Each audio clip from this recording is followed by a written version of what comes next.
Hello, hello, hello, everybody. Hello, everybody.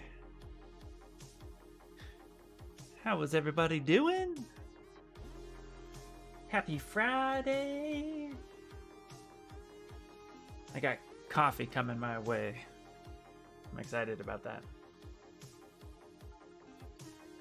Hey, I.O. Matthew. I'm doing good. How are you doing? Hey, D-Zink, how you doing? I'm doing pretty well, man. Doing pretty well. Today we're going to be working on a little bit more of my sea serpents that we were doing over on the Pixo stream. It's already auto-saving. So today I just kind of wanted to get it close to finish. So then I can actually go over the 3D printing process on Sunday when I do the Pixo stream there. So I figure we'll like paint a little bit, kind of get it a little bit more finalized, and then after that I think we'll yeah, I'll be ready for Sunday. Sunday. How's everybody doing today? Hey, Witch Cat. Hello, sis. How are you?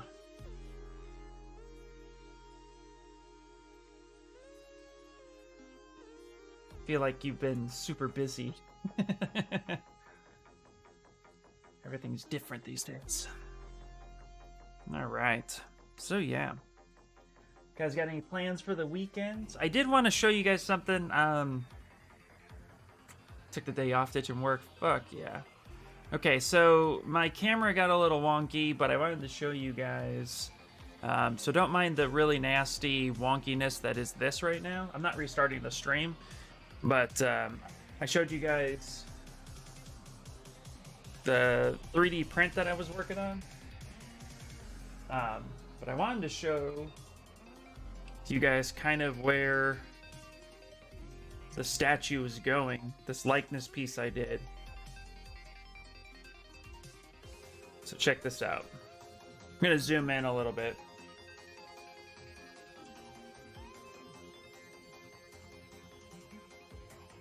So look at this. Got it printed up.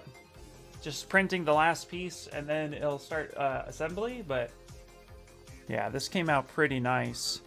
It's hard to see with the details, but it's a black smoky resin. It's pretty cool. Really, really happy with that. So for my first commission likeness, this actually came out really, really well. So I'm really impressed and happy with it. Yes, going forward with my portrait. Nice. Yeah, I've been working so much. Missed a bunch. Been on, but haven't had a chance to say much when I've been on. If I've been able to say anything at all. I totally understand. Hey, like I always tell people, please, please, please, you know, work first. The important stuff first. And then if you get a chance, say hi. So I trust me, I understand. So, looking great.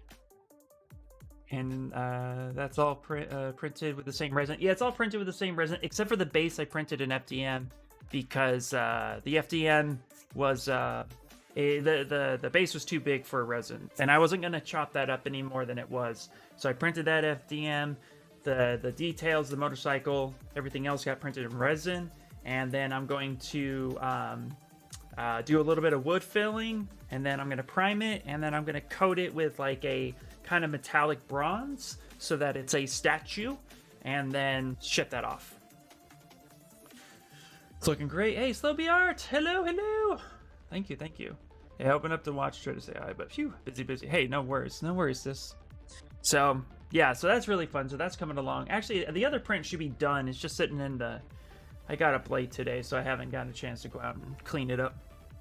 How much print time? So the base itself took a day and 4 hours. So 28 hours to print the base, because I did it at a super fine resolution, a 0.12 millimeter layer height on the FDM with a 80% infill, because I wanted it to have weight. No other reason other than weight, because the client paid $600 for this sculpt. I wanted to make sure that it felt like a $600 sculpture. And then on the resin side, 11 hours, 4 hours, and another 6 hours. So 21 hours of resin print time. So in total, we're talking about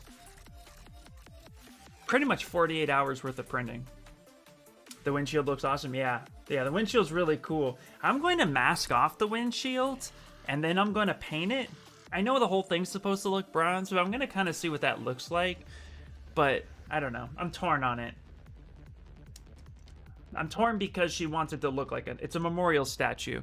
Those aren't usually decked out. Those aren't usually creatively, they have a nice clean statue look to them. They're usually pretty straightforward, so I don't want to go too fancy with it, but if I think she'll appreciate it, I'll try it. But I mean, I love the resin.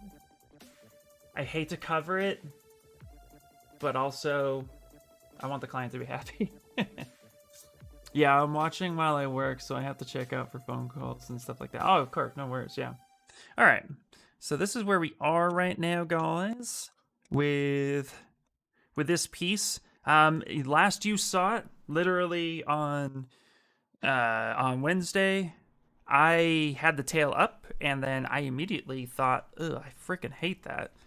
So I actually moved the tail down and like it a lot better. So now it's time to clean it up and modify it a little bit.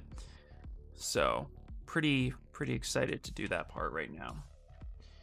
Slow and steady is how it, to see how it looks. Exactly. Yep. Yeah, at the end of the day, while I think she might like it, I'm not 100% certain if she would. It's more about the piece than anything else. So I would much rather, again, I'll see what it looks like. I think my coffee's here. Hold on one second. Oh, hi, sons. Arigatou gozaimasu. Okay, have a good one. Close it. Yeah, lock it. Love you. No, you just lock it and close it. You okay?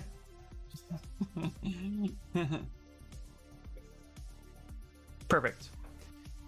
No pinky out, huh? No pinky out. Well, I don't know. Let's find out. All right. All right. Now I can get to work. My coffee. You mean close it and lock it? Yeah, lock it and close. No. He was lock it from the inside and then close it. He doesn't have keys. Okay. So let's do this. Let's really get crack-a-lackin' on this piece.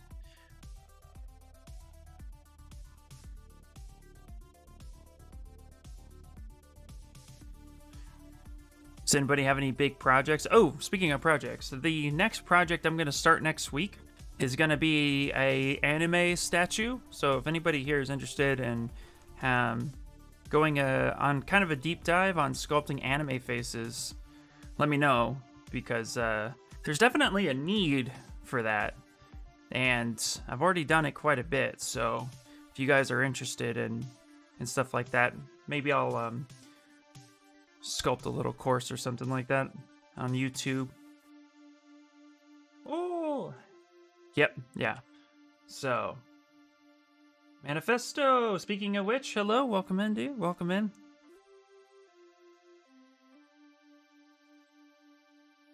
That would be great. Sweet. Okay, cool. Yeah, I know I sculpt anime pretty well. If you guys haven't seen my portfolio or anything of the sort, you guys can go ahead and pop, especially if you're new here, you can pop in and take a look. Yes, you are allowed to post links.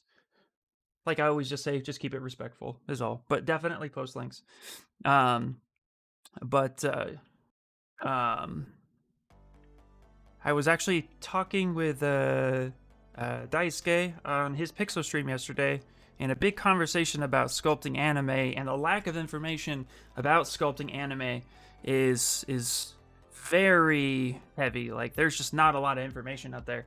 And while I'm not fluent in Japanese language yet, I know how to sculpt it pretty well. So I want to get a little bit better on it, of course, but I think I can help contribute a little bit. So you got another commission?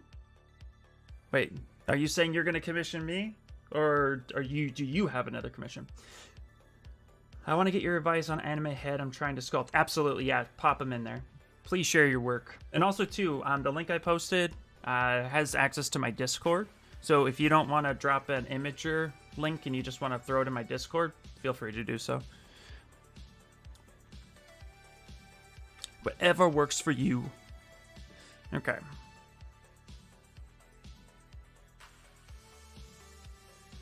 All right, we're going to go ahead and start painting. Let's get this a little solo here. I want to start really, like, bringing this sucker to life. He looks a little... everything's just flat about him right now. So we need to bring him to life. Like his skin tone, everything is just grotesquely basic right now.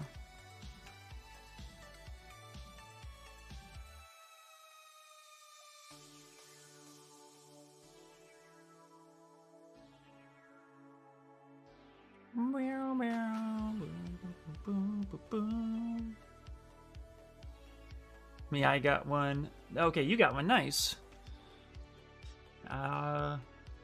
For that benefit with the glow in the dark and the eyes that I made. Nice. Hell yeah. Congrats, sis. Congrats. I'm always happy to see when you get work, because you deserve it. If you guys don't know, Witch Cat does crocheting, and she's really talented on it.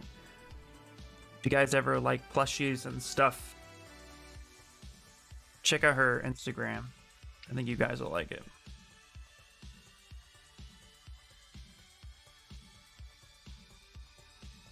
Advice about lips and head. Okay.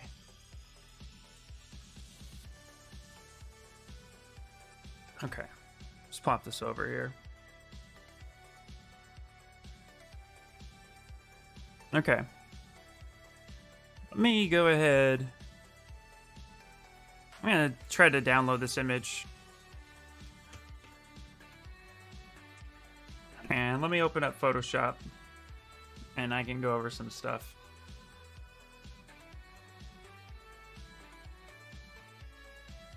Yeah, you should. Yeah, charge what you're worth. Absolutely. You always should. Always, always. And yeah, no problem. Okay. So I'm gonna do like a little draw over. There we go. I'm assuming you're in Blender, which is an awesome program, by the way.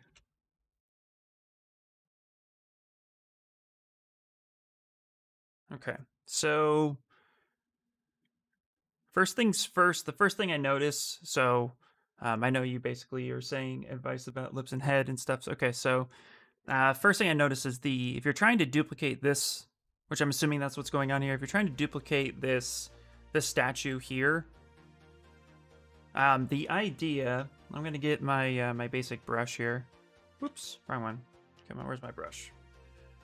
Okay, great. Let's get like a red color here.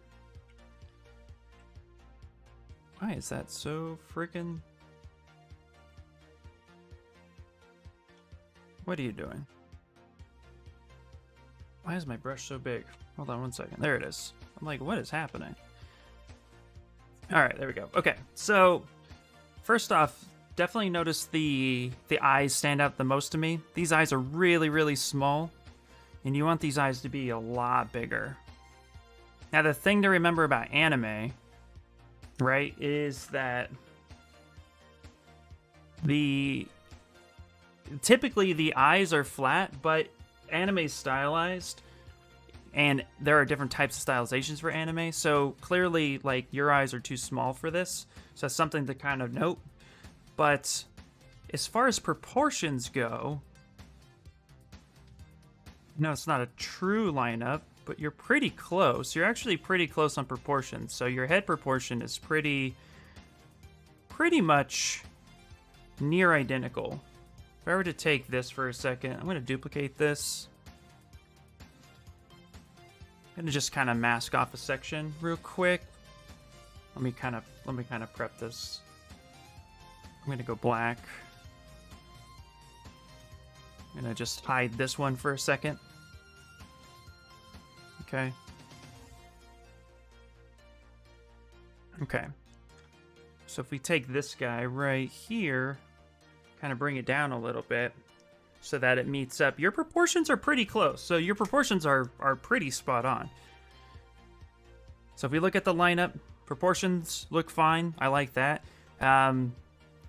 Okay, for the mouth, I would just continue doing what you're doing. The mouth should the lip is going to be about halfway. And what I would do is make a mouth bag, which I could show you real quick in ZBrush. But I would make a mouth bag so that way it's easy to identify the folds. But you're pretty much there. I would just focus on getting the eyes a little bit bigger, get your ears in. The trick with heads is definitely getting everything,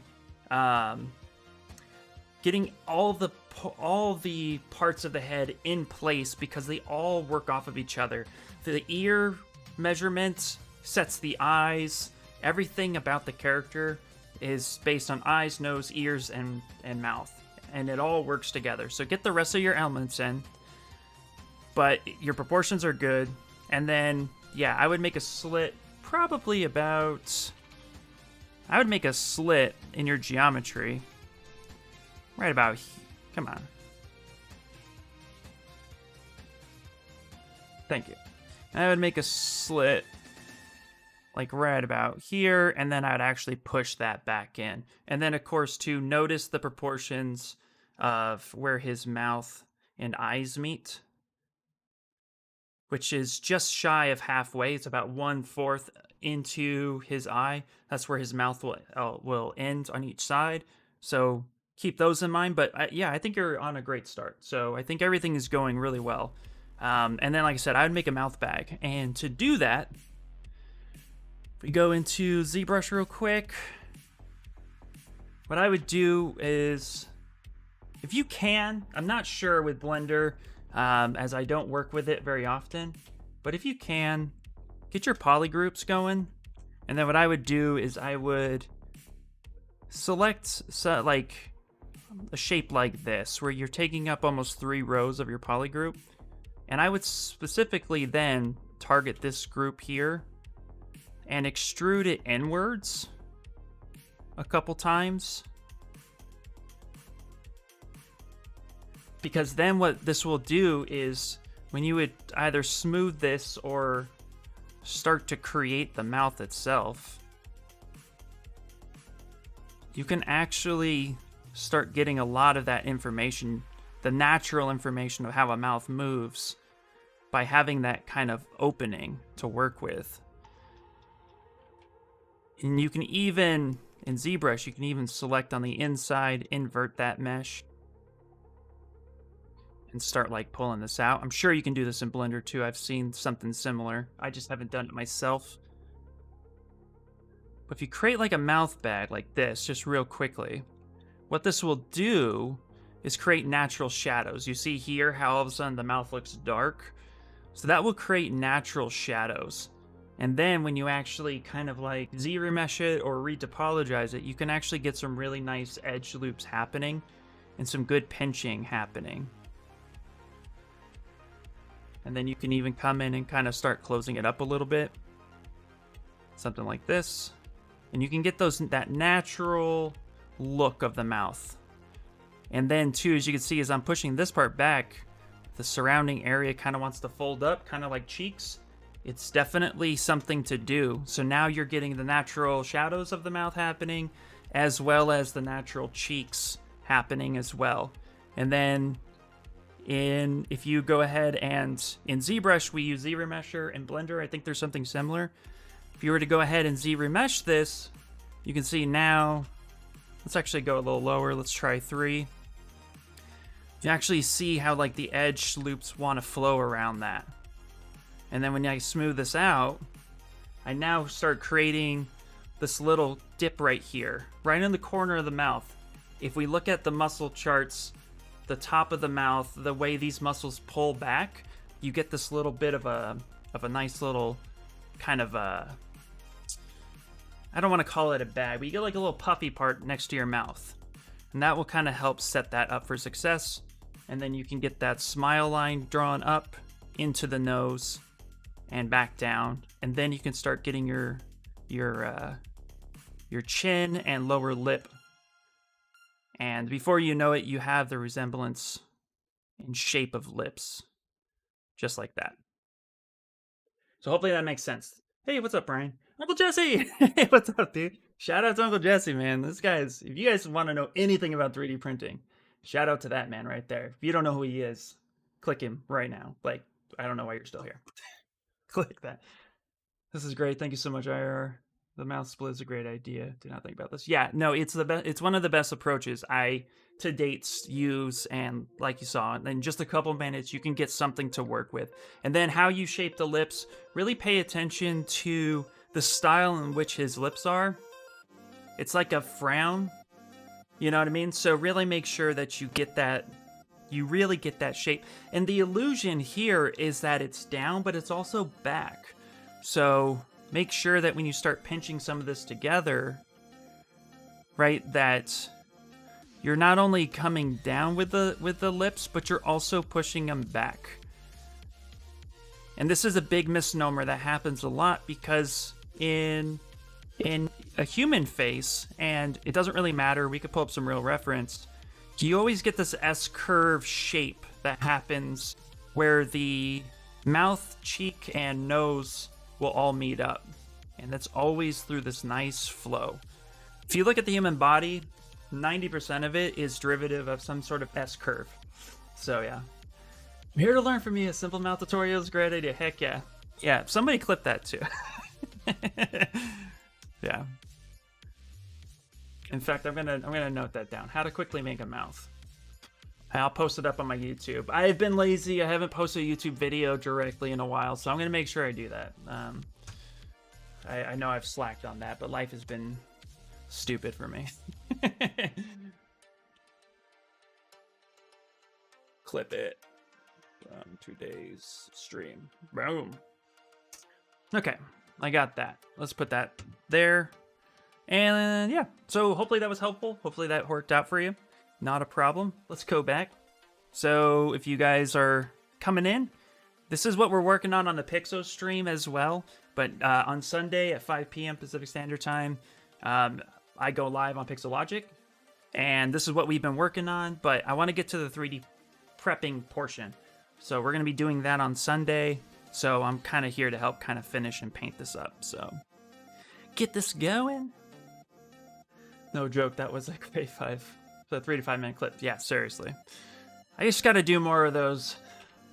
I got to do it. It's crazy for me because like I definitely want to create. Okay, well I'll let you guys know why we're here talking about it. I'm going to be setting up some one-on-ones. I'll be available for one-on-ones if anybody wants to learn anything about sculpting. I'm creating a basic one-on-one where guys can grab me for an hour or two at a time, and I can help you achieve your goals. But I'm also going to be creating a intro to ZBrush course, like a live classroom. So it won't be a course that you download. It will be basically getting you started with ZBrush or sculpting in general. I'm kind of working out the details, but essentially this way we could sit down with like 5 of us, and then I can go over how to go over the UI, and then how to get started with sculpting so that, you know, people feel more comfortable getting in there, getting their feet wet. So, and then I'll still be dropping little YouTube tricks and stuff like that. So if you guys are interested in that, let me know, because I will definitely start setting that up. It probably would be a little bit more ZBrush related, but any version of ZBrush. I will probably start with ZBrush Core Mini to ZBrush Core, because I have all of those. And that way people don't have to spend a ridiculous amount of money, or they could just download the 30-day trial, get started, and see if they like it. You know, good way to get your feet wet without committing a big deal. Must watch it. Surely I'll learn something. Heck yeah, dude. Heck yeah.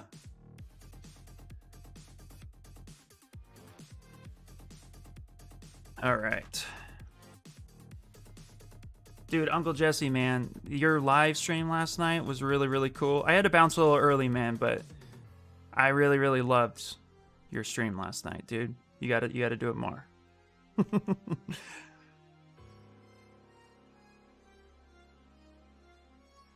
Okay, I'm gonna go ahead and actually lower the intensity of this guy.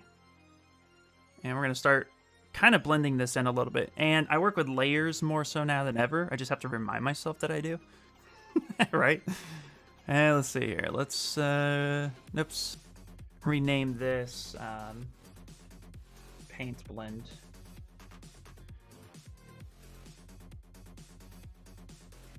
There we go.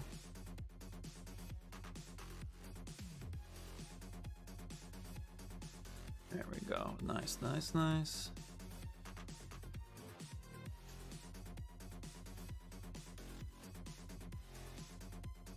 But I will let you guys know when that actually happens. For right now, if you guys are interested in any one-on-ones of the sort, even if it's just like, hey, I kind of stuck on this thing, I'll be announcing that next week. So, if you know anybody who's interested in that, we'd be doing all that. There we go. So I'm starting with the darker colors. So I started with a super light color to get the tone, but I'm kind of spotting a little bit of the dark. And then I'm actually going to do a new one. We're going to go a little bit more warm because even though he's a sea serpent, we got to get some sort of like warmth to him, just a little bit. Even if it's just on his belly, he'll bring it to life a bit.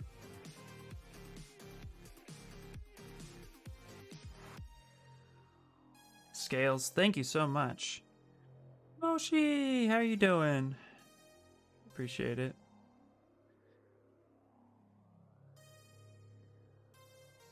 Just bringing a little bit of warmth to his body. This isn't for the print aspect. This is for my visual and my visual appearance and render too. Did you use alphas or VDMs? I used an alpha on this one. Yeah, I used an alpha, and to be 100% transparent, I made an alpha and then I didn't like it, so I bought one from ArtStation. But super talented artist, highly recommended. If you guys want the link to that, he has like 250 scales, but I just didn't like the one I was making, so supported an artist. And that be how the cookie crumbles.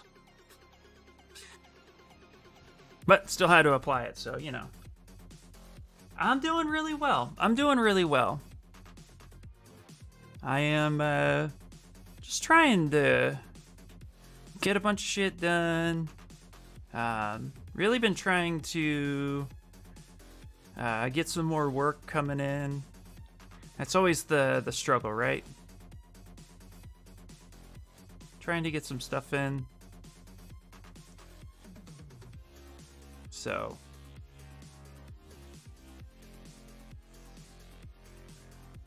yeah.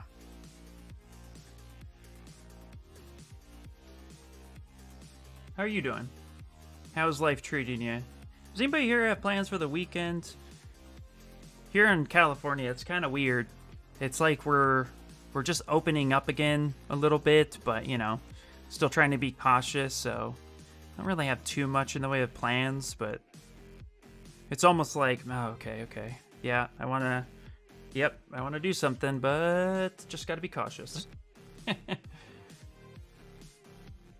Get a bunch of shit done is the motto. Absolutely, right? Yeah, that's kind of it's kind of it.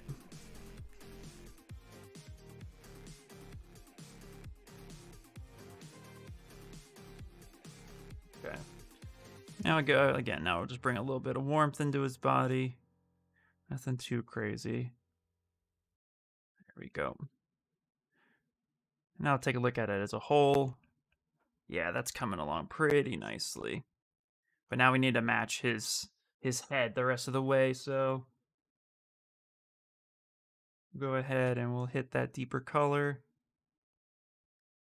Gotta match it, or else it's gonna look weird. Yeah, I'm on the same page here. Will probably be my weekends. Yeah, nice. Isn't it bizarre? Everything just feels bizarre lately.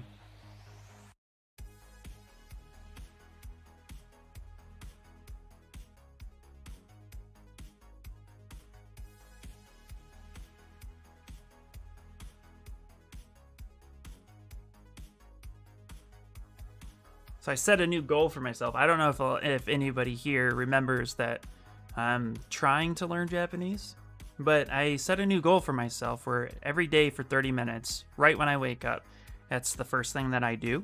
Just try to just dive into the language, and I found some really cool YouTube channels. Very song driven, very like repetitive, but I think it'll be really helpful. So that's been like the new thing lately, where I'm just trying to like set goals for myself and then do said goals. You know? Okay, we'll go a little bit of a cooler, darker color. Shadows are usually cool. They're not typically warm unless the scene calls for it. But since we're out in the quote sea, we're gonna go with a darker blue, and then we'll kind of fade it back out. We'll end up doing a very light color. Really, how you began learning Japanese? So I've wanted to learn Japanese my whole life. Everything about it I wanted to do. Mainly because of anime, but also to just, I took Shotokan karate for a little bit before I got into Taekwondo. So I've always had interest in it, but you just kind of have to start learning the language. So I started learning the alphabet, A, I, U, A, O, those type of, the sounds, all of it. So been trying to so I got some flashcards. I've had Rosetta Stone for a while. But I found this YouTube channel called Cyber Bunny. She's hilarious, but she puts everything in song. And the advice is like kind of learn like a child. Child has no inclination whatsoever about what is being told, but they pick up the little things and the repetitive nature. And I used to be in a band. I played drums for 7 years, and I was in a band for 2 of them. And it was the best way I could learn. Everything in song was just so much easier for me to capture. So I thought this was a pretty cool approach. But the tip I got is to just kind of like jump in and do it. So how I tell people to learn ZBrush is literally how I'm telling myself to learn the language. But I think it'll be helpful too in my art career because I love sculpting anime. It would only benefit me, I think, if I could speak Japanese as well. You know what I mean? So it's also kind of becoming a business decision.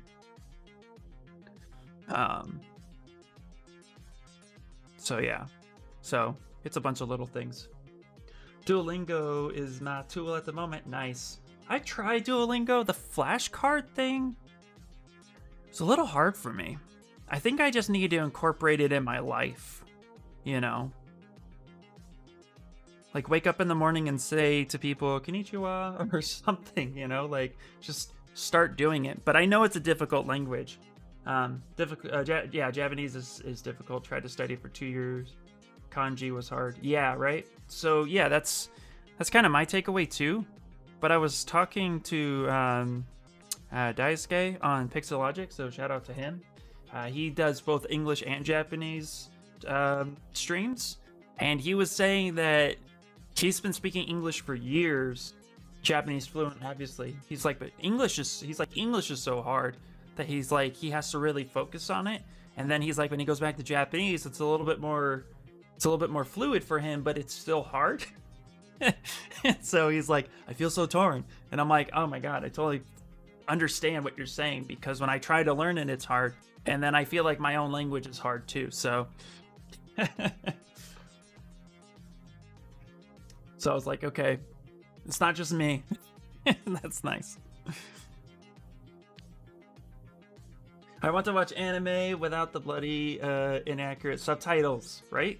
Yeah, but overall, I thought it would help with grasping programming concepts. Probably, yeah. What I need to do more. So I love and fully understand Dragon Ball, Dragon Ball Z, Dragon Ball Super. What is the other anime I'm really into? Agretsuko was another one that I watched in English. So what I'm thinking about doing is rewatching the shows that I really love without subtitles and just watch it and listen and try to remember like the context of the story. That's another tip somebody gave me. Like if you're struggling with a language, then just like immerse yourself in it. So I think I'm going to do that too, just to kind of see if I can have a little bit of just a little bit more of a immersing myself. Yeah. But I feel I want to watch it. I want to watch anime without those damn subtitles. Although there are some anime, like for example, I'll watch in both Japanese and in English, like My Hero. Oh my god, My Hero's coming out, guys, tomorrow. But the apps I got was I got a couple apps.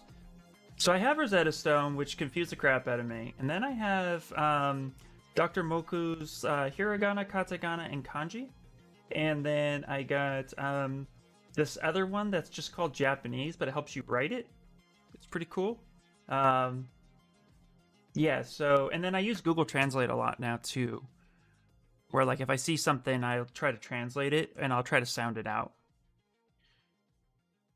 You're also learning French. Nice. Nice. I took French in middle school for one semester and hated it.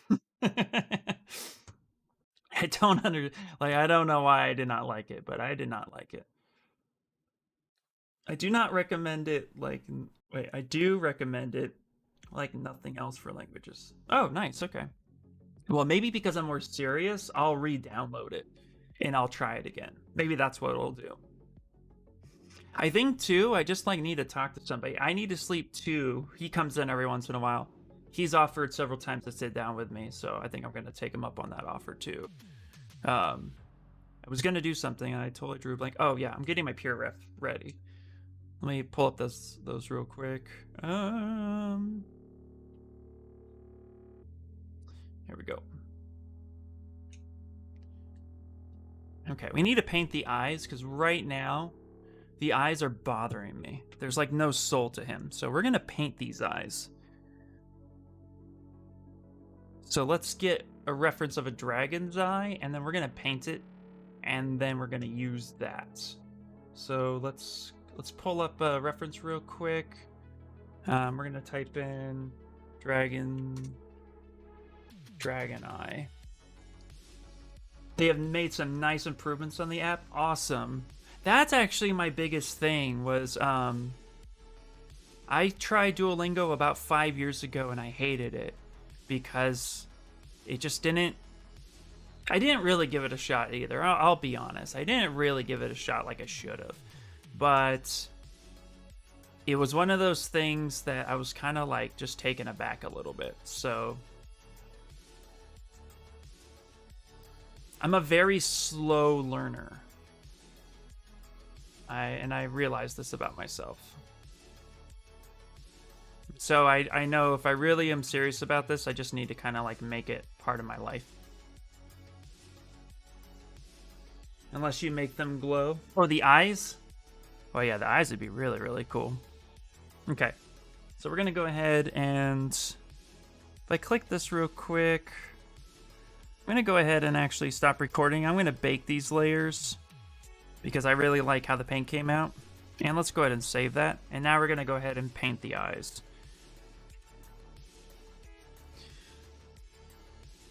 Okay. And doesn't matter which eye we paint. What matters is that we just paint an eye and then we go from there. So, and I'm going to actually, I think what I'm going to do is, let's start a new layer. We'll call this, I Oh, whoops. Delete that one. Start. Rename. We'll call this base eye. And his eye is yellow, so we're going to give it kind of a... maybe a little bit of an orange.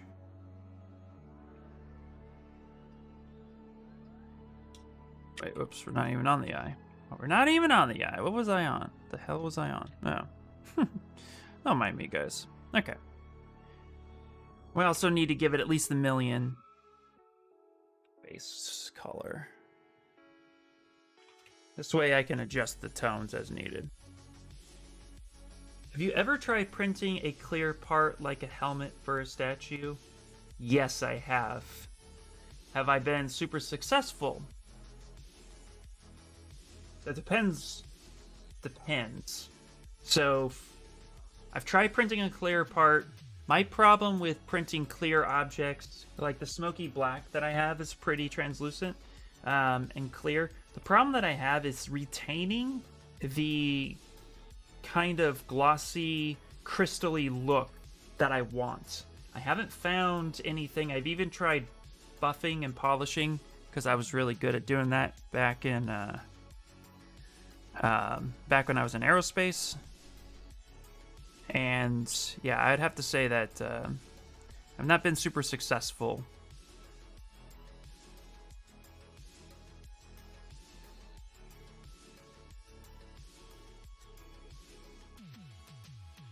Okay, let's actually go a little darker with that orange. There we go, that's better.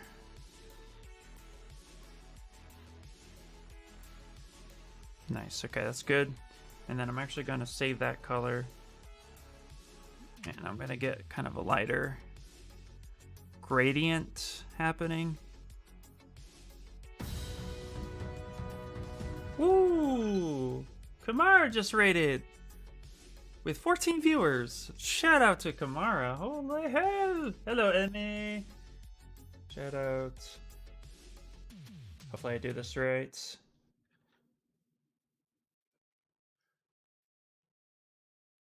Hello, hello, hello. Yeah, reputation is key. I agree. Let's see. Yeah, I'm trying to teach my mom English, so I repeat every time to watch movies. Yeah, absolutely.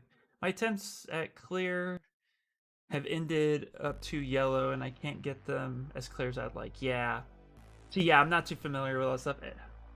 As well, Uncle Jesse might know. I don't know if he's still here. If Uncle Jesse's here, maybe he has some tips or knows somebody who does. Yeah, it's a little out of my element, unfortunately. Hey, what's up, citizen? Emmy, Kamara! You've rated me. Thank you.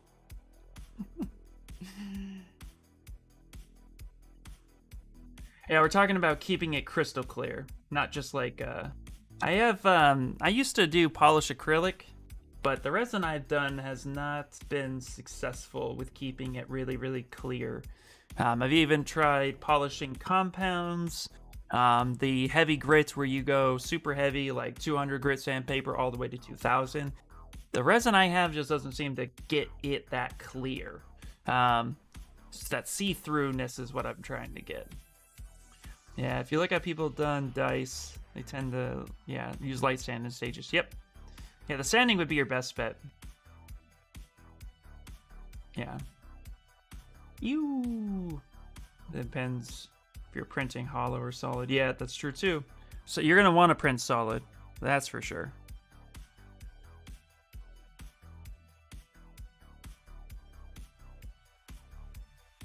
Okay. And then now let's actually go back to this kind of orangey color. We're gonna go ahead and stop this so we can get kind of a little bit of that fade happening. I'm gonna do a new layer. I'm gonna print really dark in the middle.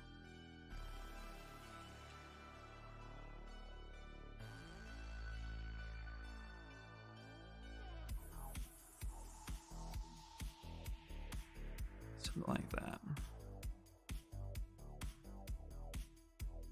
Kind of work that, and then we're gonna go ahead and kind of smooth that out too. Ooh, whoops. Smooth.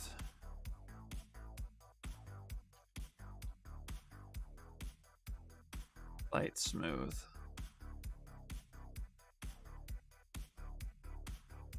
I have a problem with overexposing transparent. Yeah. Solid is going to be more opaque. Opaque. Can't speak. Yeah.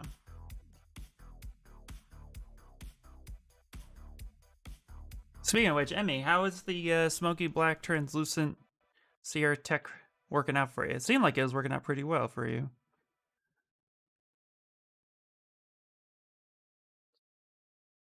Okay. Stop that.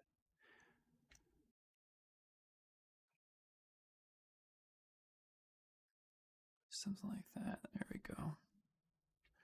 So I love about layers, you can kind of go back and really focus on what you're looking for. Okay, now we're going to get a darker color. This is where it starts getting really fun. We'll actually go with a more purple dark. And then we're also going to use Lazy Mouse a little bit. Morning, Next Knox. What's going on? Oh, yeah. It's lovely. Nice. Do you have a clear resin preference on me? Yeah.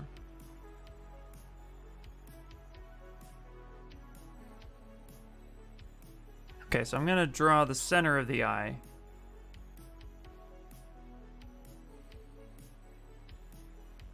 Then I'm going to whiten it as equally as possible.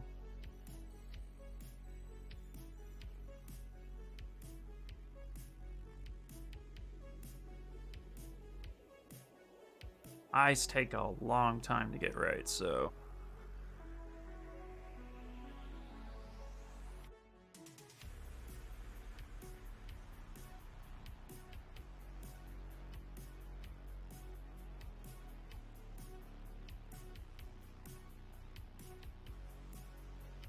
Now we can kind of play around too with a little bit of a design. So it doesn't have to be...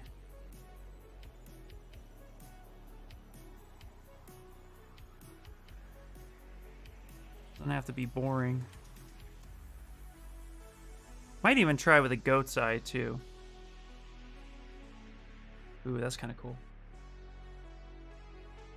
Let's see here. Your webcam window is smaller and smaller. No, I turned it on late, and it readjusted, and that's what happened. And I'm too lazy to restart it.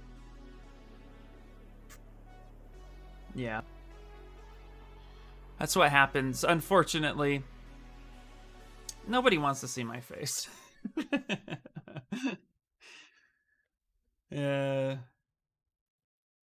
But yeah, I realized that I forgot to turn my camera on right when I started up OBS, and I was like, oh god, what did I do?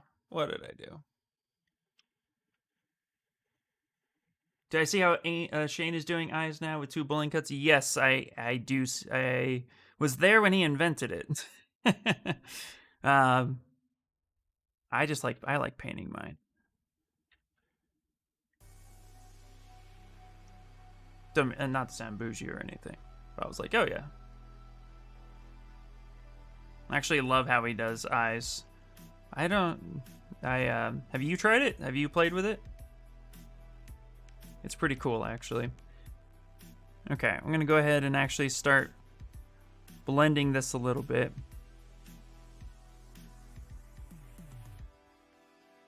I like to smooth it out just a bit on the inside.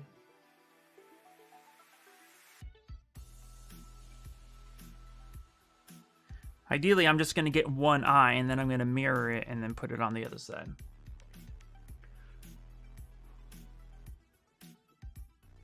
Land special camera focuses on talent. Thus zooms in when the art force is strong. Oh, nice. Oh, Ian, I ordered a proper mirrorless camera. Nice, nice. Yay! Sorry, I had to go back a couple Is it the same way Kana's doing eyes? I think so, yeah. Yeah. If you want a really super stylized eye, then yeah, absolutely. What I do with my eyes is I usually paint them, and then I do things where I'll actually mask the paints, and I'll actually pop them up a little bit, or inset them a little bit. Gives the painter something to paint, but then when you're looking at the statue as a whole, you actually see the iris and stuff like that. It's a little technique I've been playing with. Just something a little bit different. Okay. So I'm going to go ahead and stop that. And I'm actually going to create a new one. So we're going to create a new layer. I'm going to stop it, but I'll pop it up. And then for here, I'm going to rename it. And we'll call this...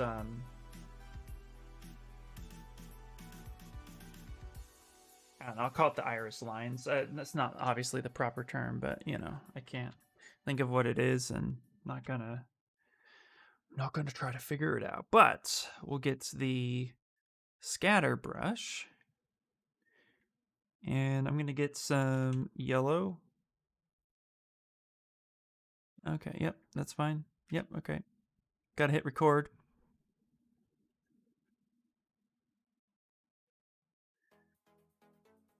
I'm gonna start getting these lines underneath.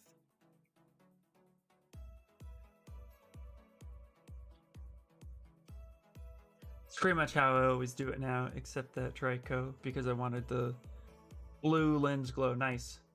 I like to paint on this. You like to paint on this one so far? Nice. Thank you. Yeah. Yeah, I'm always fascinated with the way some people do eyes. I like to paint my eyes, but yeah, experiment. That's what I always tell people. Just make sure you just experiment and really get a good feel for it.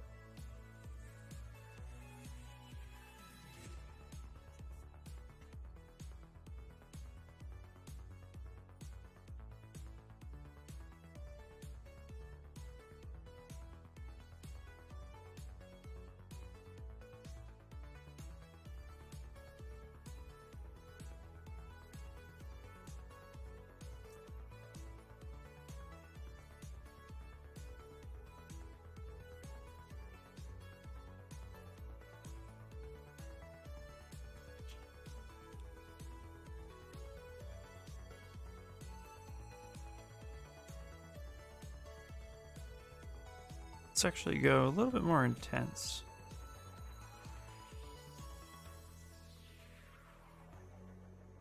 What I want to do is actually create, a more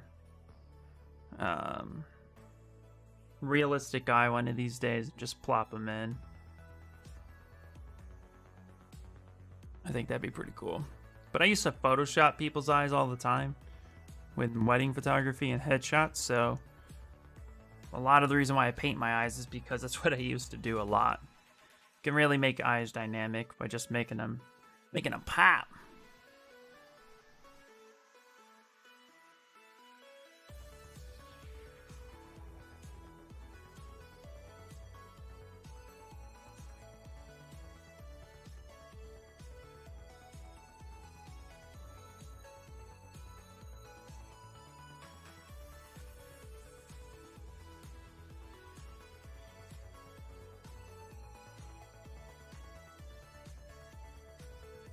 Use radial symmetry for eyes is fun. Yeah, it is. There is a course by, I call it a course, but there was a YouTube video from this YouTuber. He's back on it more now, Jay Hill. I'm sure you guys know who I'm talking about. Anyway, Jay Hill, he did a really cool ZBrush eye that was just really beautiful.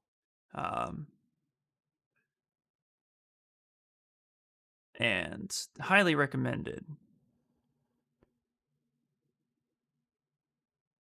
Oop. Hey, what's up, J Crew? What is happening? But you see now I use layers a lot. So it's definitely something I've been doing a lot more of.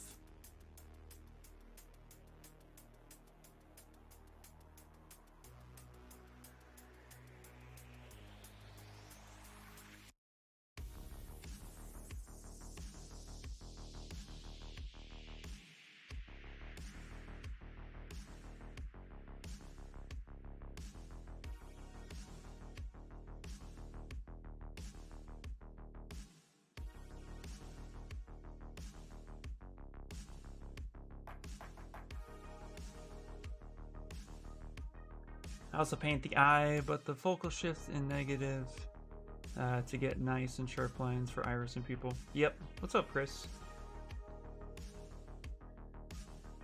What's with the tiny camera?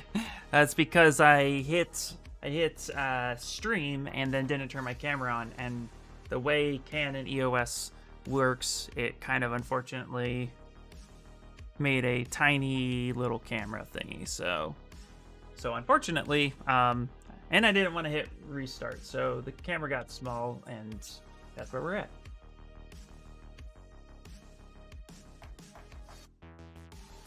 Yeah, I do make a slight variation of shades. After the cutting out to the iris, I dropped a torus in for volume, so it curves properly like an actual iris, leaving just a slight sharp edge around the outside. Ooh, that's kind of cool. I think Shane developed his because if you look at traditional sculptors, how they cut them out, it was very, very similar.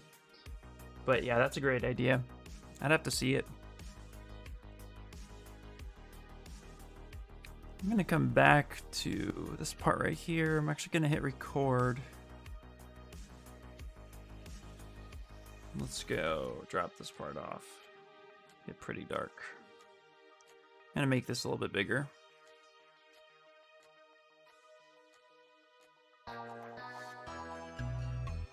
Hey, thank you so much, Denken Flika? Thank you so much for the follow. Sorry if I butchered your name, but I appreciate it. I'll make this a little bit bigger.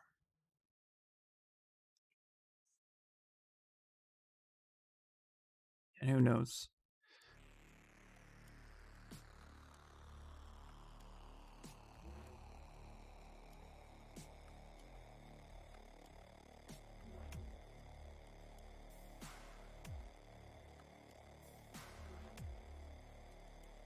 Let's go up a little bit like that. Yeah, post some pictures, yeah.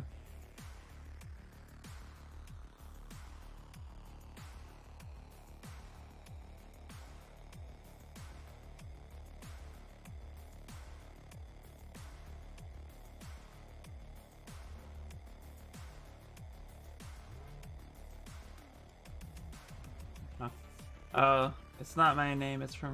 It's a reference from The Office. Nice. Well, I like it. It sounds awesome. Hopefully I didn't butcher too much. I've seen The Office all the way through once, but yeah. Don't mind me. Okay.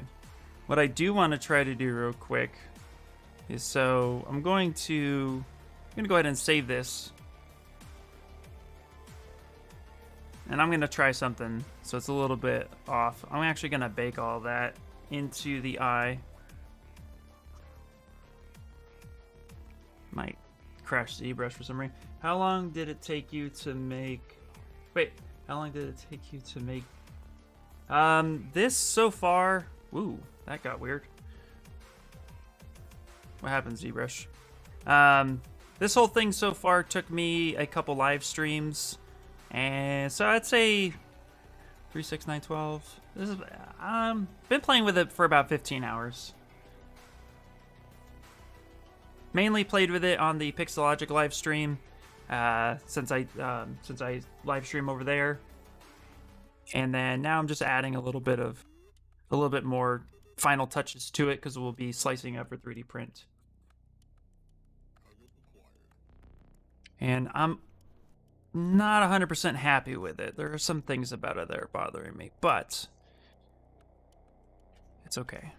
We'll just keep building it. But what I was going to try was, and this is kind of what I learned a little bit a while ago. I haven't done this procedure in a while, but I'm going to go ahead and kind of make some interesting little eye bits, hopefully around this area, almost like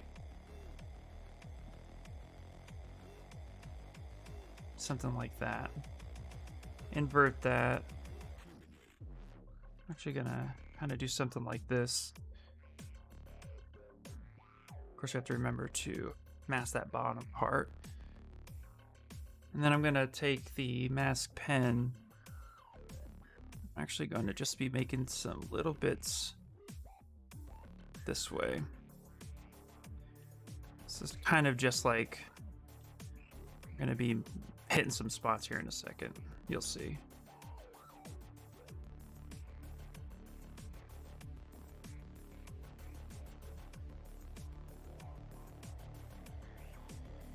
We'll shape some of these pretty differently.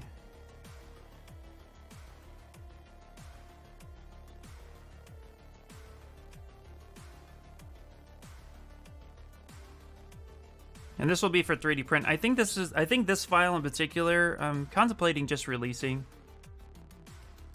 If anybody's interested in printing it, let me know. Probably just drop it in the Discord for anybody who follows.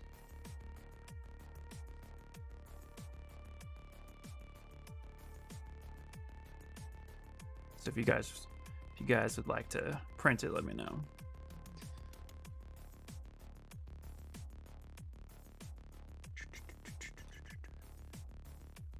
Something like that. Okay, so kind of something like that.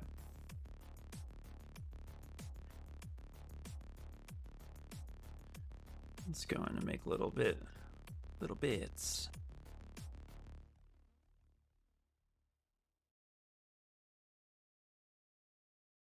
Stuff like this. Kamara, how was your stream, by the way? Again, thank you for the raid.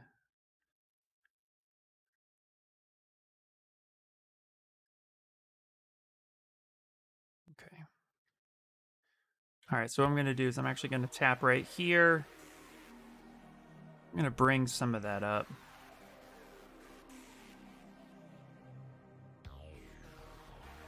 Actually, no. Let's bring that in a little bit. Let's actually hit Control H, which will hide the mask.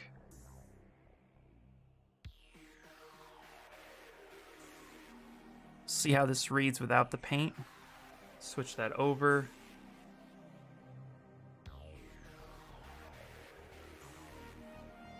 It's not too bad. It was good. Tiki Friday! Yeah, I was finishing up the Tiki I started last week. Mostly. Still a little bit more to do. Awesome. Did you post a update? I want to see it. I demand. I want to see.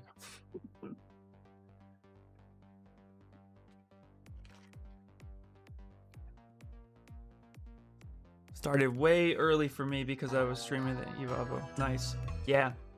Oh, thank you so much for the follow. I appreciate it. Yeah, I noticed you were streaming a little early. So cool. Okay, now what I'm gonna do is I'm actually gonna take the circle. I'll kind of pop this up like such. Boom. Of course, that's going to do the backside, so let's make sure we unmask that. I'm going to soften it just a teeny bit. And invert.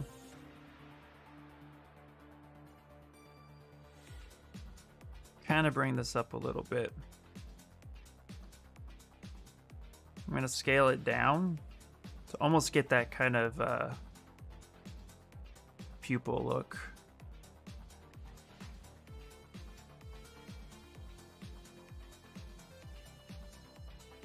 Yeah, I don't hate that. Okay. Let's go ahead and actually smooth the edges a little bit. Now I'm going to take the damn standard, really thin, really deep, really sharp. Actually, no, let's take the chisel brush. The plus one now? Yay, do it. Do it. Okay, I'm also going to do a morph target real quick. I like to do that with chisel brushes. It's a little bit more effective, I think. Okay, cool.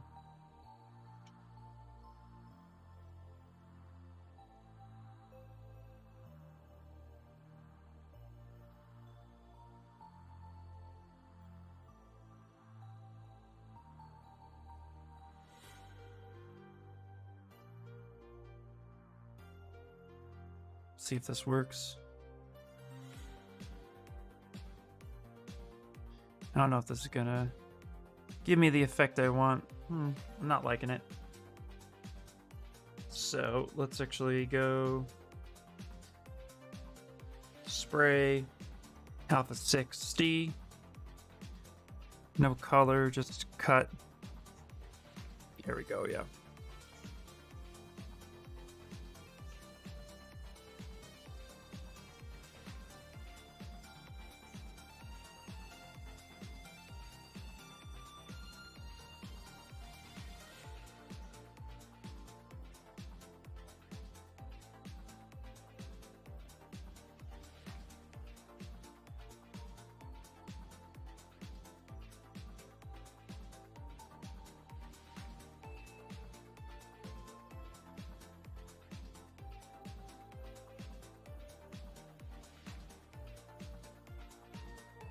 I'm just gonna drag wreck this out.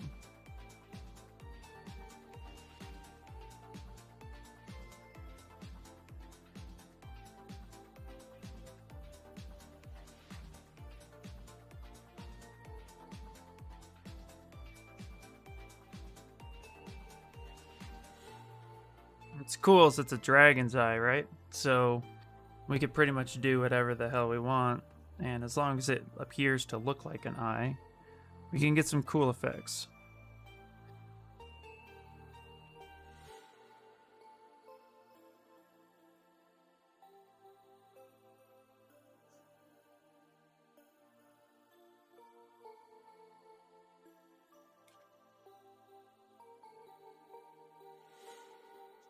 I'm not really digging that so much.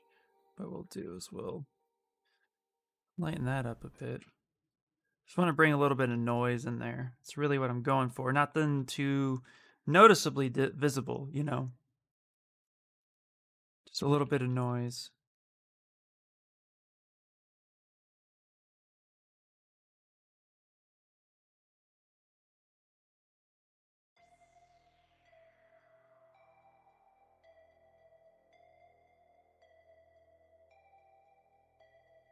Okay, and then the last thing I'm going to do is actually, well, probably not the last thing I'll do, but one of the things I'll do now.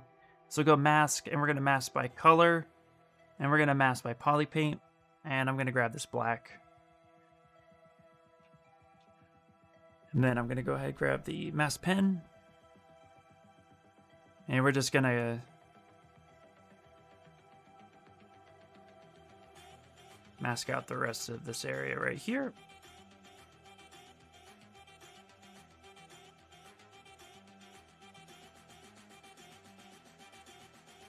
Okay. Then no, you don't want to do that? Fine.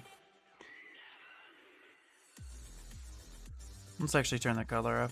For some reason it didn't color the way I wanted it to. That's fine. Mask off this area. Sharpen it. Invert it. We're going to push that in. Like such. There we go. I'll give us some actual depth. Still a little bit more work to do. That's okay. But posted, nice. That's the beauty part about work, about our projects. Oh, hell yeah, Kamara. This looks nice.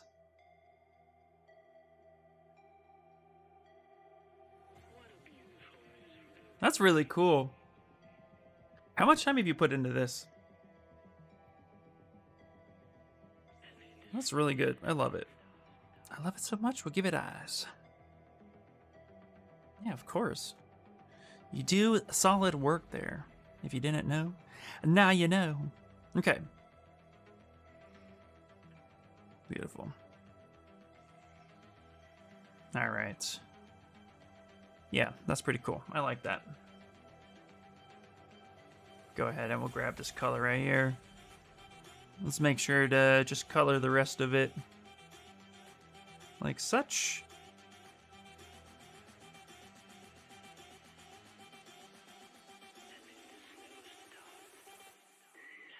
Now we're gonna do our own kind of like little fake AO a little bit. So let's go to brush. Let's go to depth. We're actually going to take this depth a little bit.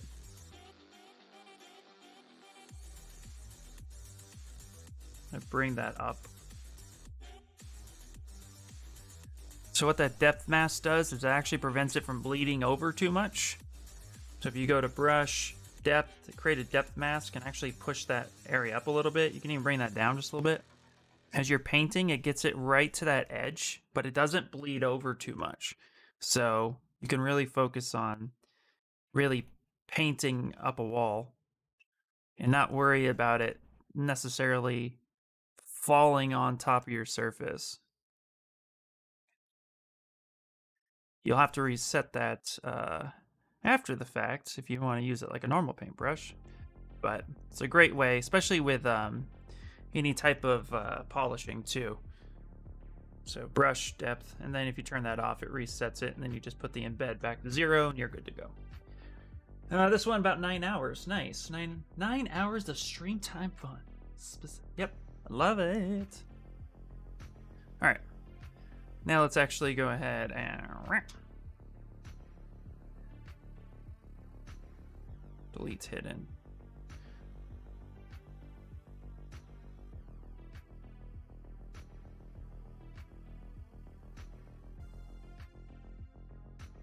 Oh, I'm in recording.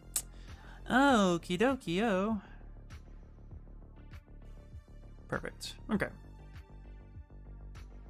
Let's save it real quick. Hello and happy Friday. What's up, Painted Dragon? I'm currently painting a dragon. Okay, be right back. Pick up my Elgato Cam Link and memory card for the new camera. Yay! Yeah, it's an awesome name fitting. Exactly, right? All right, we're going to go ahead and hit bake all. So now everything's baked. I'm going to go ahead, take this eye, delete hidden. No, you can't do that unless you freeze your subdivisions or delete your subdivisions. So that's fine. Delete hidden.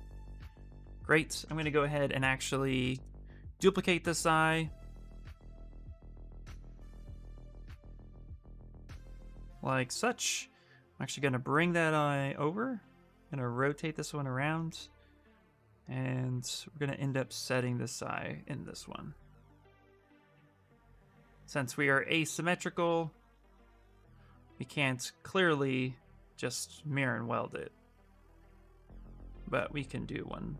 We can place it by hand. Like such. Bring that over. This would be...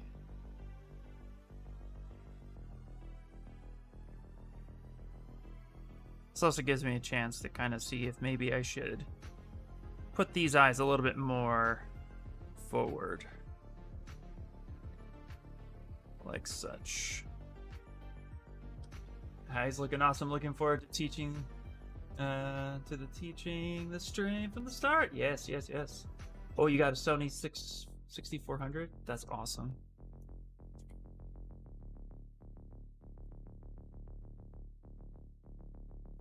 I'm glad you guys like him. He's a lot of fun. Cool. Let's put him a little bit more forward. This way it looks like he's actually looking. Like, he's actually looking at him. Watching, not teaching. I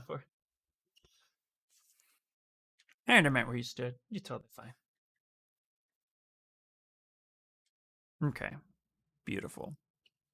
All right, what I do a lot is I will also put him in a basic, I'll take the color off because it helps me see what the print's gonna actually look like. It's helpful. All right, the other thing we're gonna do now is we're gonna give him some tone, right? And so we're gonna utilize a new feature on Z plugin. Let's actually plop this on over to the other side. You guys don't know, ambient occlusion is with the new 0.6.2 update, or the 0.6 update. And you can pretty much, ambient occlusion will create an ambient mask in which you can then have natural shadows that you can adjust and manipulate to then paint. So that way you're not just working on like mask by cavity and getting the depth. So this could affect the stream ever so slightly. Ibavo! Hello! Hello! So I'm gonna hit compute. It might lag for a second. Let's find out. But it's more of like a quick heads. And I think you can do it pretty much with every aspect of it. So let's go ahead. Resolution. I'm gonna leave this as default. 8 smooth, 256 samples. Like, this isn't a super 4K resolution model. You know what I mean? Like, doesn't need to get that high. So let's just do that and hit compute.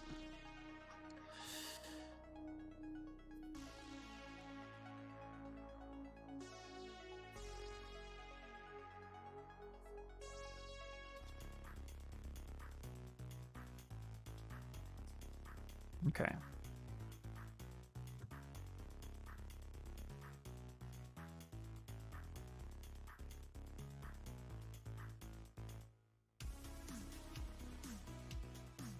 Okay. So you can see here, I got a bit of, I'm going to hide it by Control H. So you can see here, there's a little bit of, it's a little hard to see, but there's a little bit of depth here. So I'm actually going to invert that mask. I'm going to get a kind of a darkish bluish green. I'm going to go to my paintbrush, put the intensity about 30, bring the color over here. I'm actually going to fill object a couple times. I don't like to fill object 100%. I like to fill it just a couple times, just so we can get the sense of it. And now this is what we're looking at. Yeah, and that really just helps everything kind of pop. So I filled it about 3 times at 30%, which takes it to near 100, but I feel like when you do it nice and soft that way, it's just nice. And it kind of does nice little blend. Do the same thing with his head.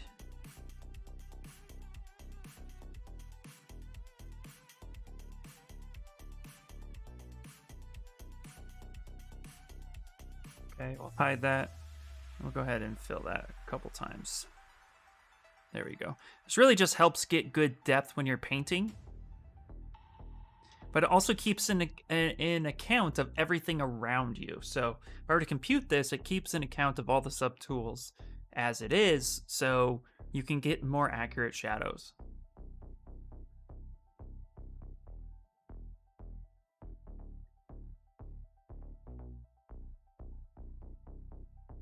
And if some things don't work out like that, didn't really mask off where it wanted it to, I'm actually going to go ahead and do a light paint job with a big soft brush underneath some of the stuff here.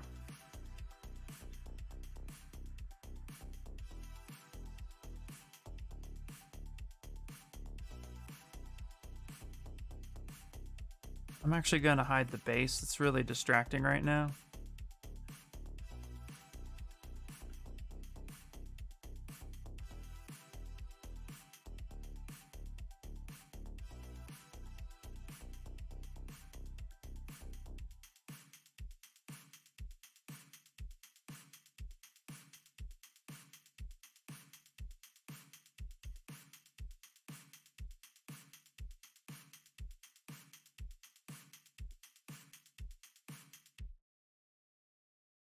Kind of get that nice. Okay. Let's start moving some of this around.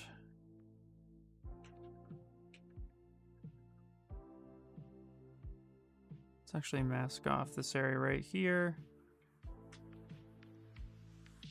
Looks really rad. Thank you. I'm glad, yeah. To be honest, I was really concerned when I first started this project that it was not going so well.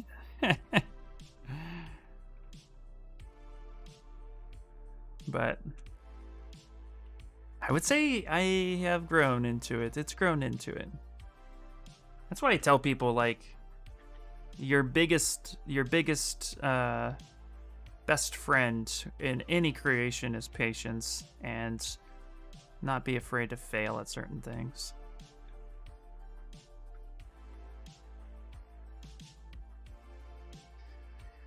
I'm not planning on doing any 3D printing prep here today. That's all going to be done on Sunday on the Pixo stream. So I'm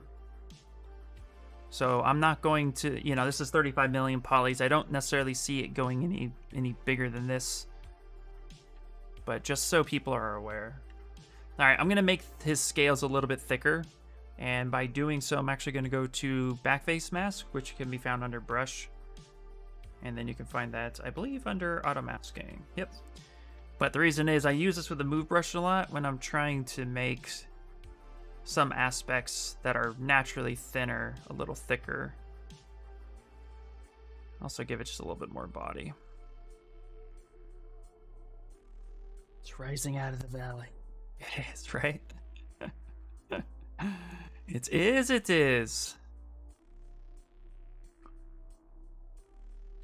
Yeah, I'm loving it.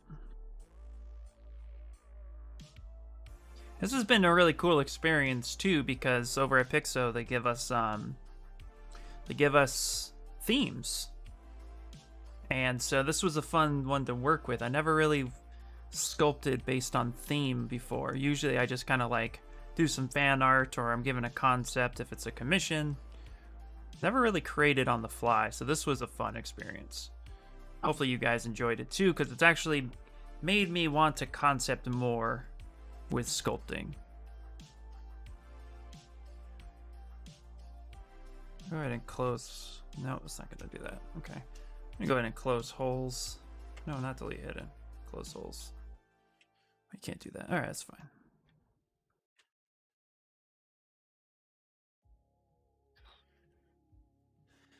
Do you do any print test, or do you just go straight for the final piece? I used to print test when I wasn't sure how to print. Now I've been doing it long enough that I know exactly what it is I'm looking for, and I sculpt with all of that in mind, which is what I've been explaining throughout this duration of the project, is keeping in mind on how something is going to intersect or be a part of something. I'm going to do that a little bit more when I break that apart, but I definitely keep the printer in mind. When I was making, for example, this ship and where the ship would be on the water, ideally this is not going to print in one piece well, right? So the ship's going to come off and it's going to get keyed, but kind of pushing the realm of reality and fantasy, it definitely, I had to keep a lot of that process in mind. With resin printing, you can get away with almost anything. You can pretty much, I used to say you couldn't do this, but in a sense you can. You can almost sculpt anything, and you can almost print it. But you still want to keep an eye out for overhangs and weird little crevices and valleys and how things intersect. So I used to print test when I wasn't sure if it was going to print. Typically, when I do go to print something, I print the most complicated thing first, because if that fails, then why print all the easiest pieces that I know are going to print if that one part's going to fail? So I will still do that, but generally, no, I don't test anymore. I just kind of know what I'm looking at.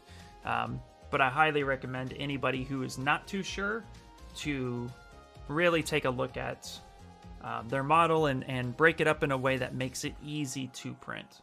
Hopefully that makes sense.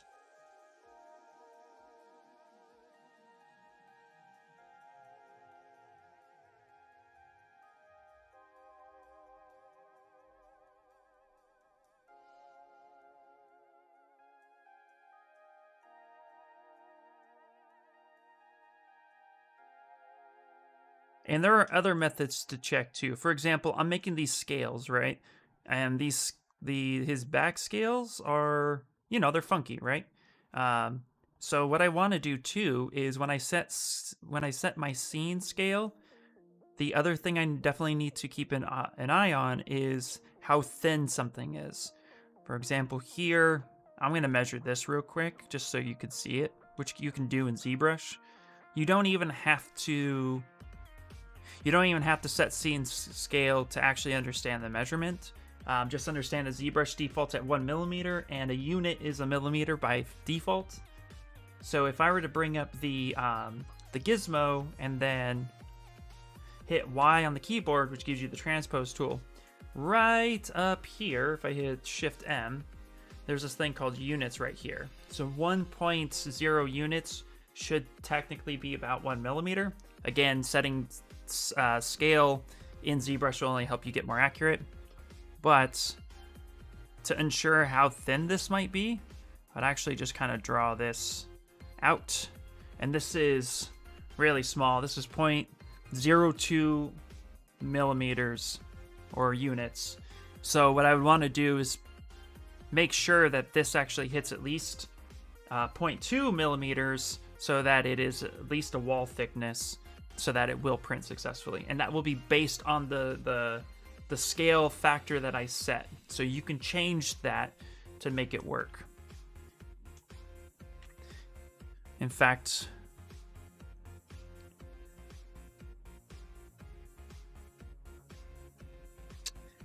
I don't really want to set scene scale just yet, but I'll go over that. Maybe I'll set the scene scale before the end of the stream. Yeah. Okay, cool. Glad that makes sense. If I ever go on a rant and I lose you, please tell me.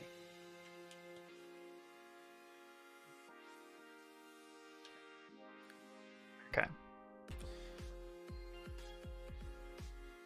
I'm taking a look at a few reference ones just to make sure I like what I'm doing. It's always important. No, it was useful. Aha, awesome. Yay. Very, very cool. Very cool, Greg. Okay, you know what, we talked about it last week, but let's actually add in like some like cargo and maybe some wine barrels.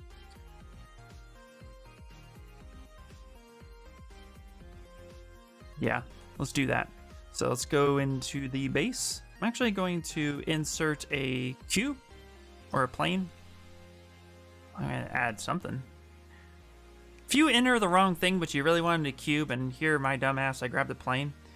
If you go to initialize and just hit Q cube, it turns any object into a cube. Just heads up.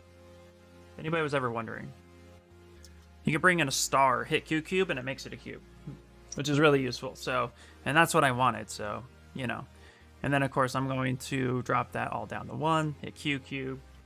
There we go. And I wanted to make basically a cargo, a crate of sorts.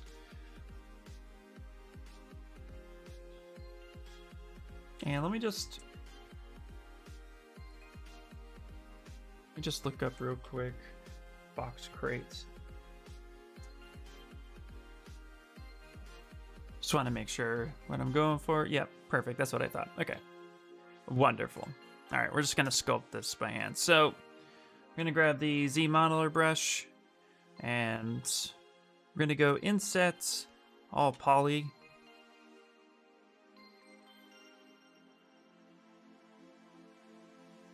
Yeah, inset all poly group. Okay, you don't want to do that. Fine, Greg. Mirror and weld it. What are you doing? There we go. Okay. Let's come here. Let's touch this one. Let's inset that like such. Go something like that. Q-Cube's a little weird sometimes. There we go. Let's do that. Now with all this color, we're actually going to extrude that in like such. Let's actually do that a couple times. Let's do it here, and let's do it one more to get some edge loops. That way, when we hit D for dynamic, it's not going to destroy the inside so much. We'll have to set the rest.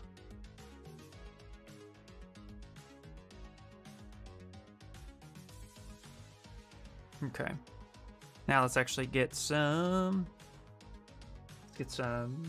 Where are we at? I want to get insert. Yeah, insert edges. All right. Let's actually do multi.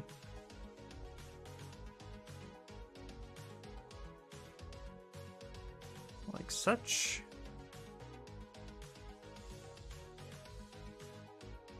Actually gonna grab these couple like this.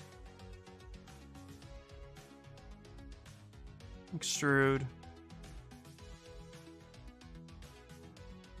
Bring those up a little bit. If I hit Alt, it'll give me a different, yeah, give me a different poly group.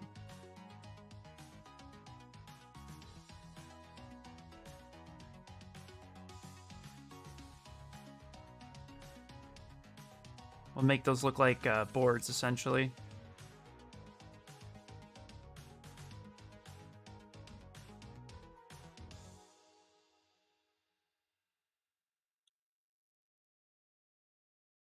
There we go.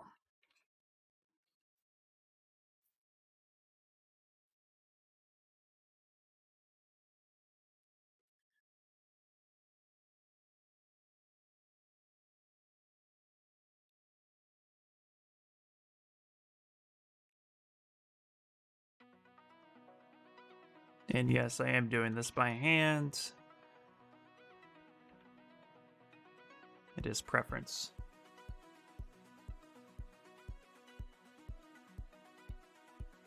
You could even do this where we just go mirror and weld, get the other side in there, so we're not doing everything.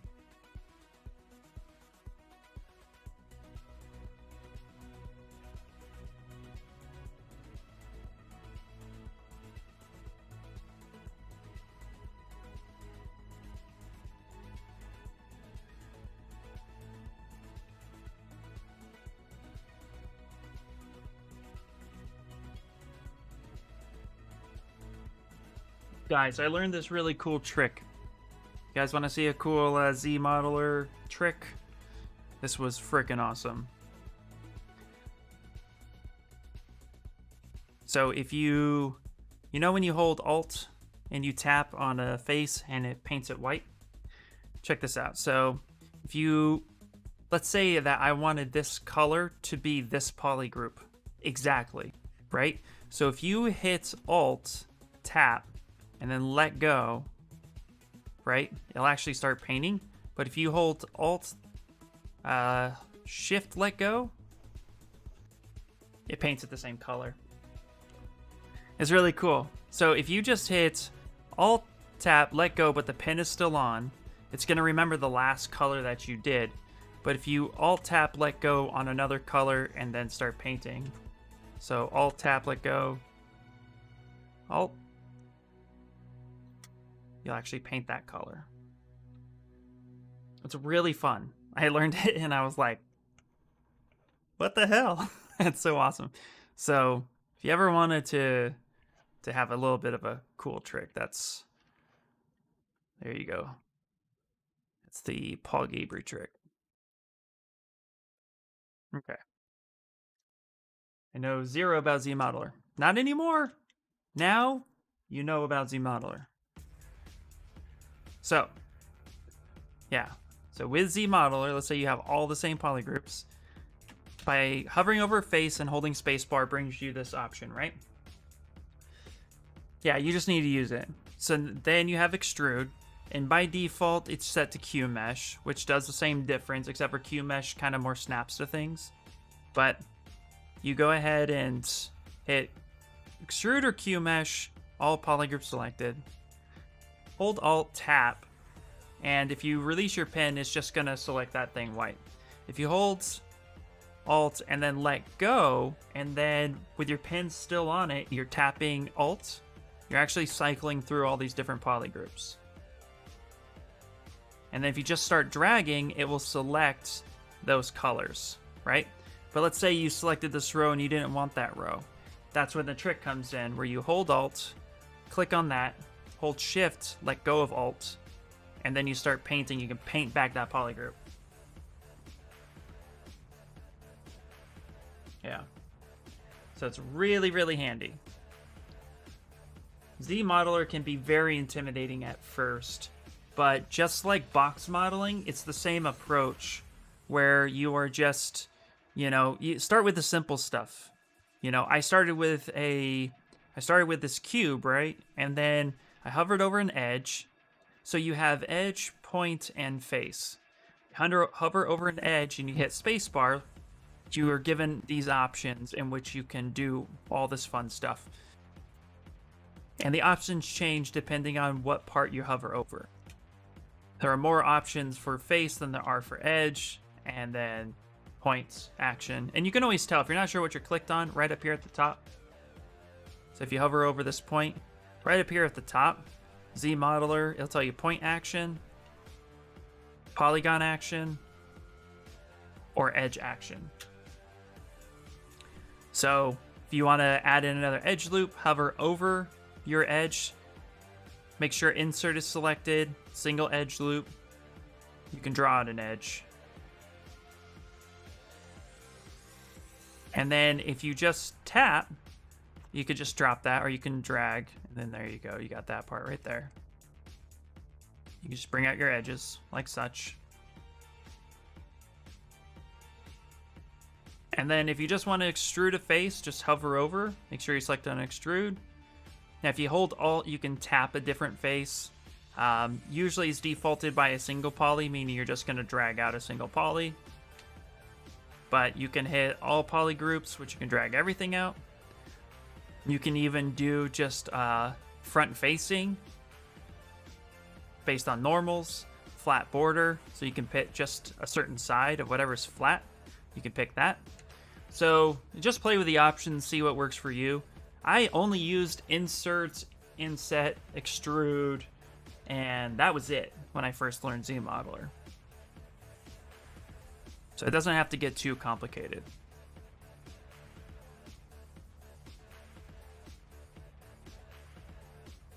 Yeah, all things start by yeah, they all make sense really quickly. You posted my eyes. Ooh, you posted your eyes, Ryan? Oh, cool. Yeah, that's really cool. Yeah, I see what you mean. That's really neat. I like that. Awesome stuff, dude. Yeah, that's really cool. That is magic right there. What's cool about Z Modeler, just like anything, is that you can really control how much topology you put down. You don't have to get too crazy.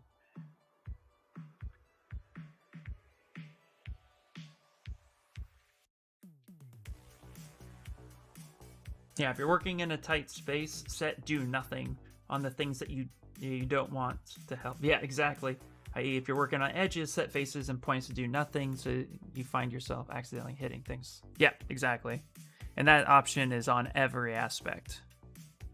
Yep.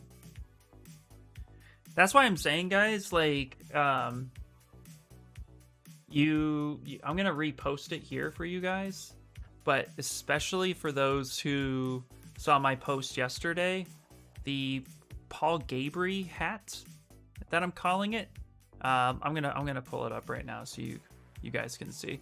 The Paul Gabry hat covers so much of the basic elements that it's really helpful, especially if you're trying to get into stuff. I did it yesterday because I wanted to just kind of like dive in deep and learn it, but it's really good for beginners because he covers the modeler really well. So I posted it in my Discord, but I'll post it here. It's just shy of 2 hours, but it's really helpful and you get something really quick.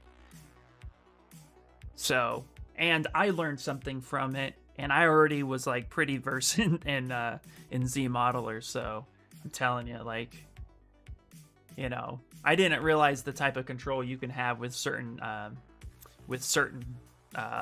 features within Z Modeler, so it was really helpful.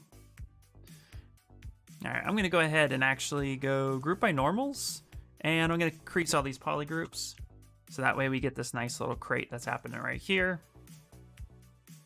And then I'm gonna go ahead and actually apply that up this a little bit, because now we're gonna be making we're going to be putting some wood texture, and we're just going to utilize what's in ZBrush. So we're going to go to, I believe he has a wood texture one under, where are you? It's under brushes. Under brushes. I don't think it's miscellaneous. Maybe it's miscellaneous. Stitch trim. Wood. It's a folder. I feel like an idiot.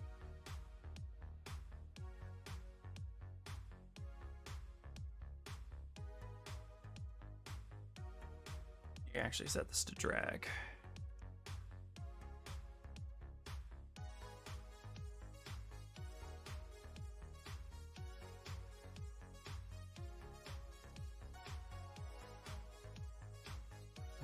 Not this one. Let's actually go with the standard brush. And I'm actually going to go to ZBrush Alphas. No, textures. There's a texture one in here. I retracted because you were in the middle of explaining something, answering questions, but it gets those proper shadows for print, and you can control dilation with inflation. Yes, you can. Yeah, that's really cool, dude. I want to do this wood right here. I'm gonna double click this, which is a texture. Then you can make an alpha from said texture. Then you can turn off your texture. There we go. That's what I was looking for. And I'm actually gonna go ahead and just kind of mask off what I don't want affected.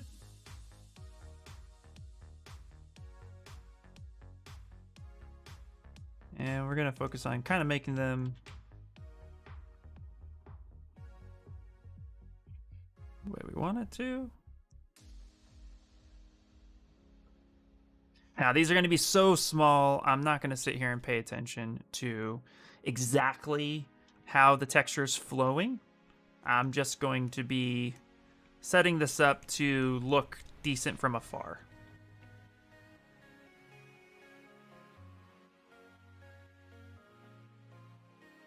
So something just to kind of keep in mind. These things are going to be like maybe 1/4 of an inch, and that's being generous.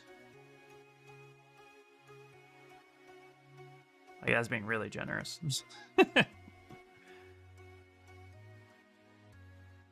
Just going to kind of make them look like they have wood texture. Oops. Let's grab this guy. Like such. Oh, have you tried Transpose Smart for masking? Yes. Yes, I have. And it's a pretty cool feature. I use it a lot for fingers, any type of phalange, any type of hard to reach area.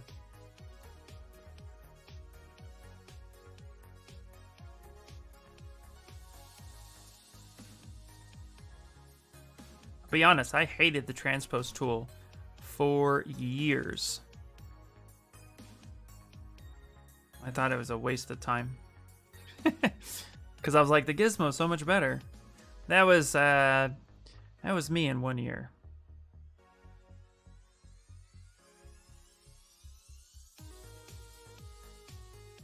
I'm sure Nexnox remembers my rants about it.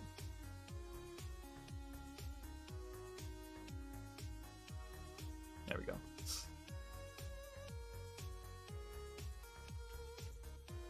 Yep, I have, yeah. Alright, so I'm going to mask off the 6 sides.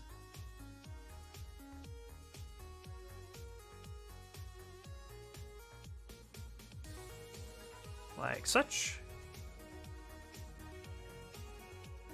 And now I'm going to actually bring up the textures again.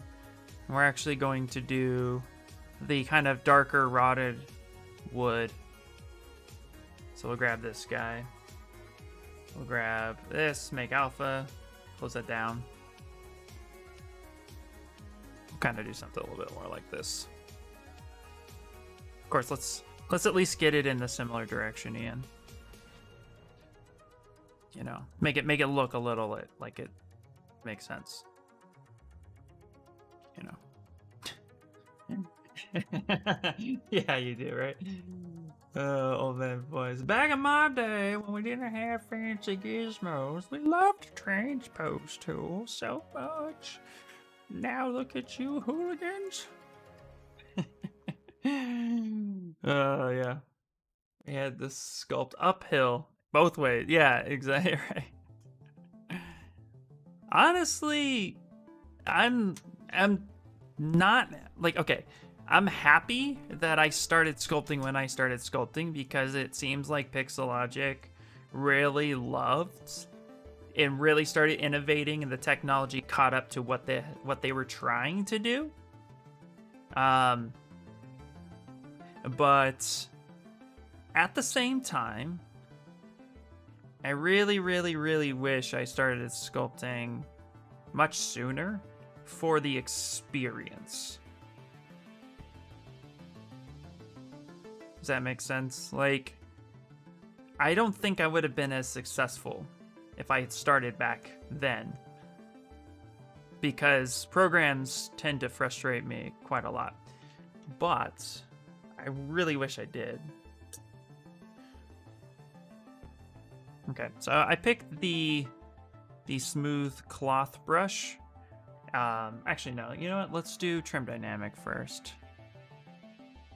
I'm gonna cut down some of these edges real quick. So I kind of like broke a little bit of the geometry. Are those gonna be like 1 millimeter? It depends. Yeah, it depends on how big I make this thing. They are gonna be tiny. They're gonna be super tiny.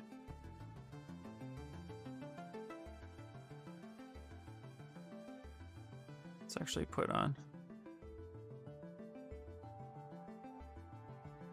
I mean, I don't know about you, man, but like, I've seen some pretty big crates before, so we might get away with the imagination that they were carrying really big shit. You have to head off, but I'll catch you soon, Ian. Bye, chat. Bye, Papa. Bye. When I first started playing with ZBrush, there was no Dynamesh. You had to have a perfect base mesh to start with. That's crazy, dude. I'm not surprised, though.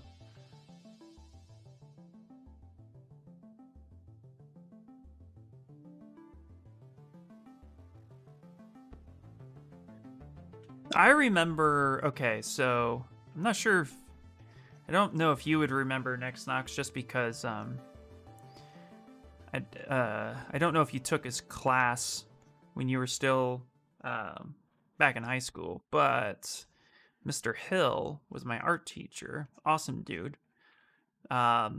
Anyway, long story, pretty long, was that my senior year, I took art all 4 years with him.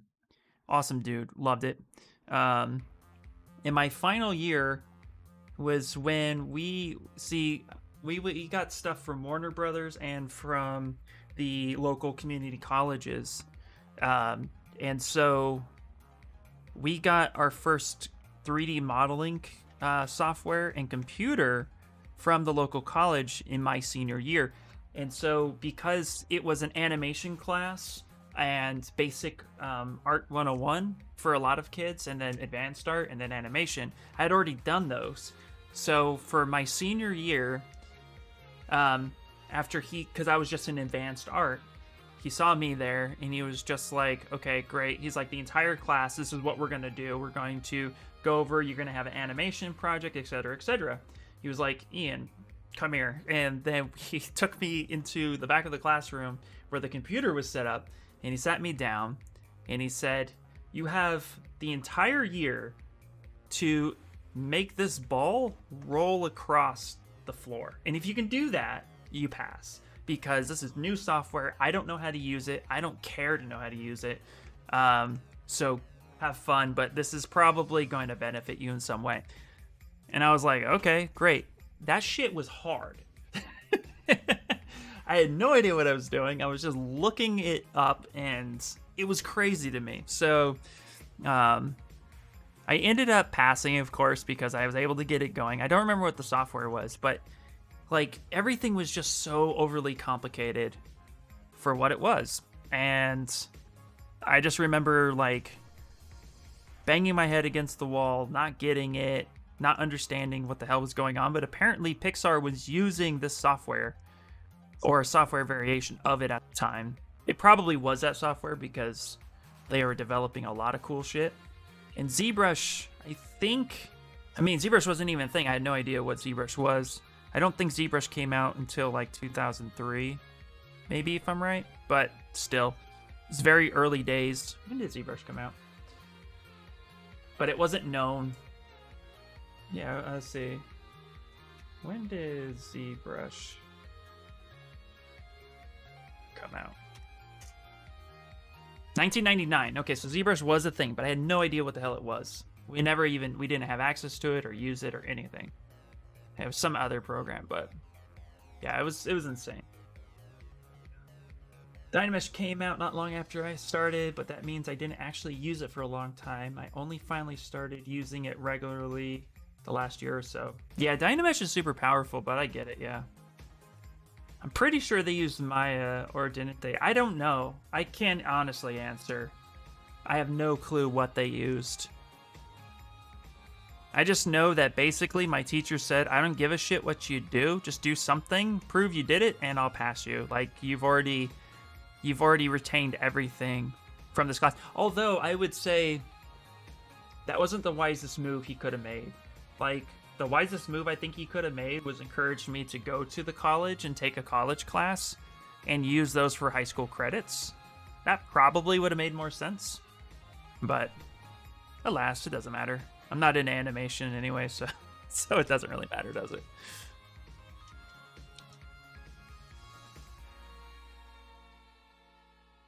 Yeah, I'm pretty sure they might have used Maya as well. Yeah. I wouldn't be surprised. Okay, so I'm going to use the machinery kit. I think. Does that have the basic? No. We're going to use the model kit then. Just because I want, like, what appears to be nails. But, you know, obviously we don't want them to be nails.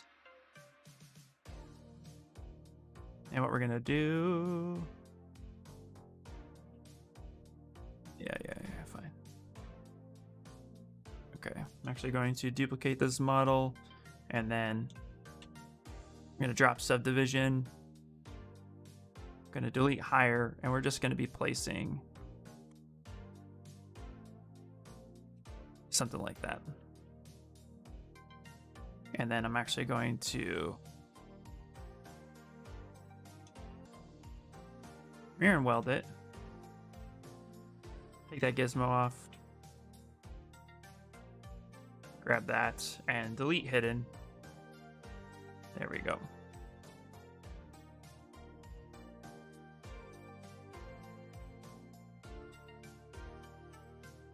Never had him. I got kicked out of Burbank. Yeah, that's right. Yeah, I couldn't remember if you'd taken it in 9th grade or not. I was given free range to learn any software I wanted in art class.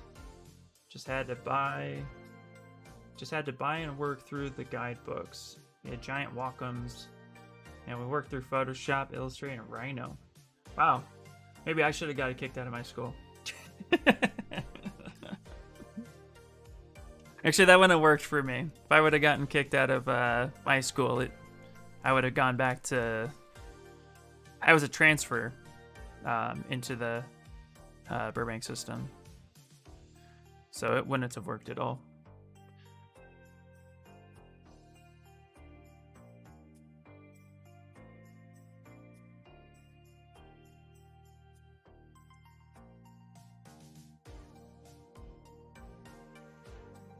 I think that experience immediately, yeah, it kind of put you exactly where you are today. So not me. I fumbled all through that shit. Okay, so I'm gonna go ahead and put that down. Do something like that.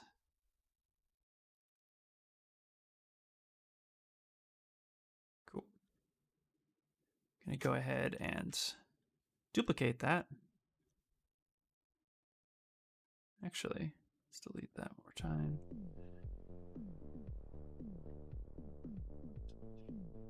Just hold control, drag that out. Flip that around.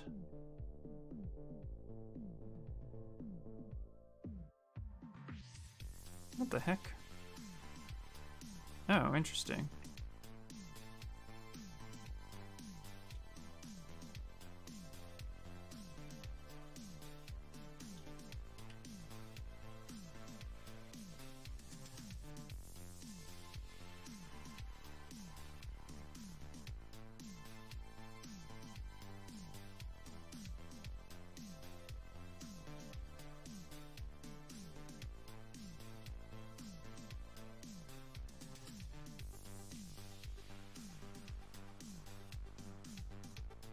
To anyone interested, oh yeah, you got expelled from the main high school for having a pen with a knife, little knife inside. Accidentally took it to school one day and decided to show a friend, and I got arrested. Little did I know at the time there was a fatal stab at summer school just before that semester. Yeah, yep, I remember that too.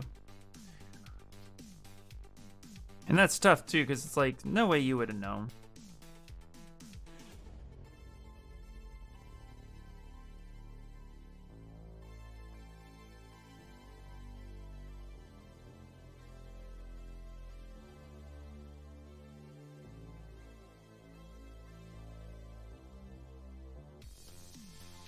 There we go.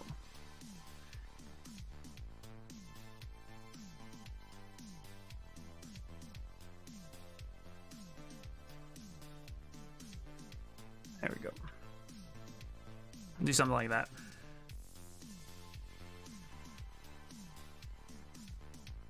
Okay, let's take this. Let's actually apply the subdivisions, and then we're just going to go ahead and merge down.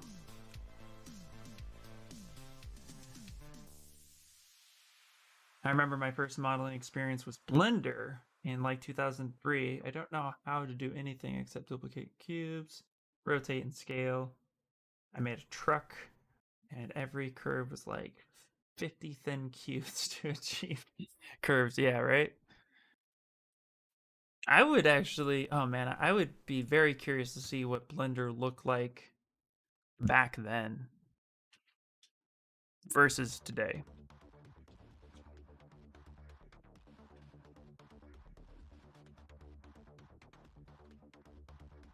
Okay.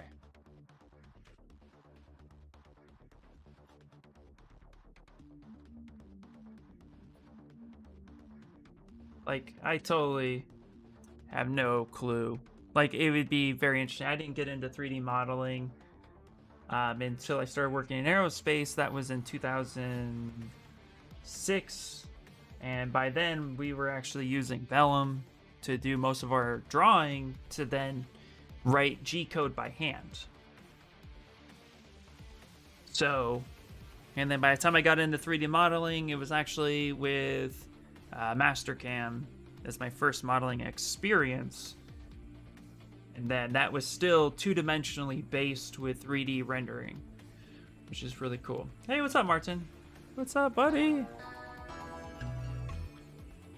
Hey, thank you so much for the follow. I really appreciate it. Batale. But yeah, it was insane. It was really, really interesting, actually, going back and thinking about it. But yeah, no clue. I'm okay with that too, by the way. I'm okay that I was a late start, a late bloomer. All right, let's go to color and let's go to fill object. And then what I'm gonna do is actually go back to Z plugin and calculate the ambient occlusion.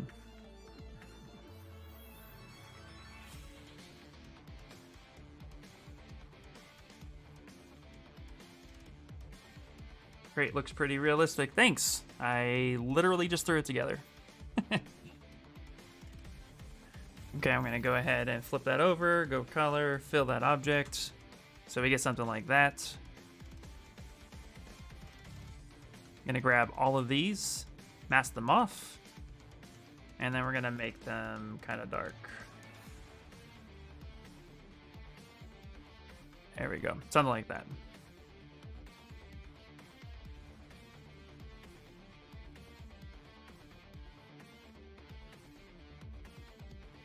Like your dress, these old rags.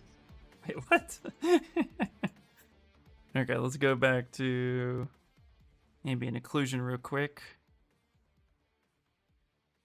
Doesn't matter when you started. It doesn't matter.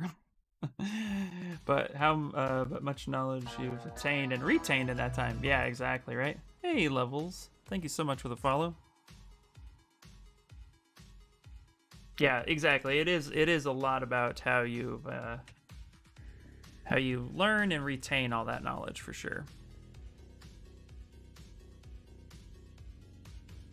Okay. What do now is just kind of add in some highlights real quick in some areas.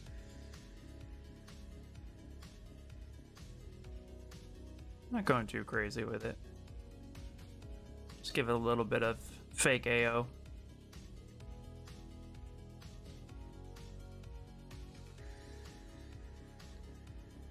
This literally will be just kind of who's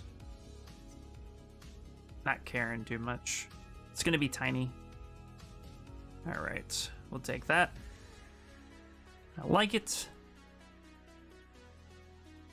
All right, let's go ahead and let's figure out how where we're gonna place these bad boys.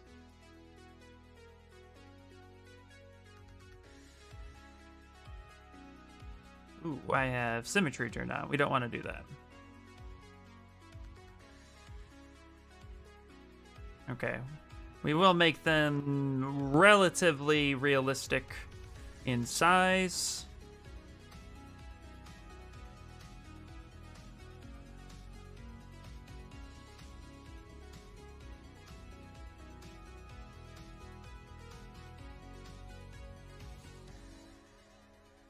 And what I'm going to do is duplicate each one individually.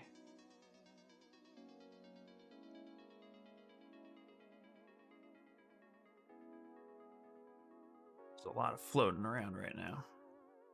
Also finding the stuff that finding the programs that work for you.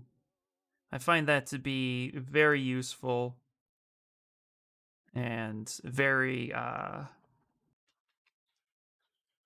very helpful in the sense of how you're going to retain information, if that makes sense.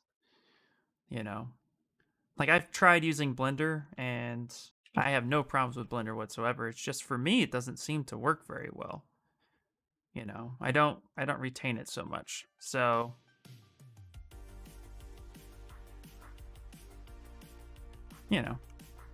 stick with what you know.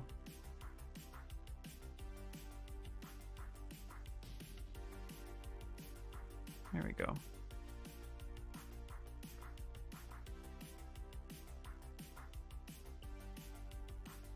And then learn more afterwards.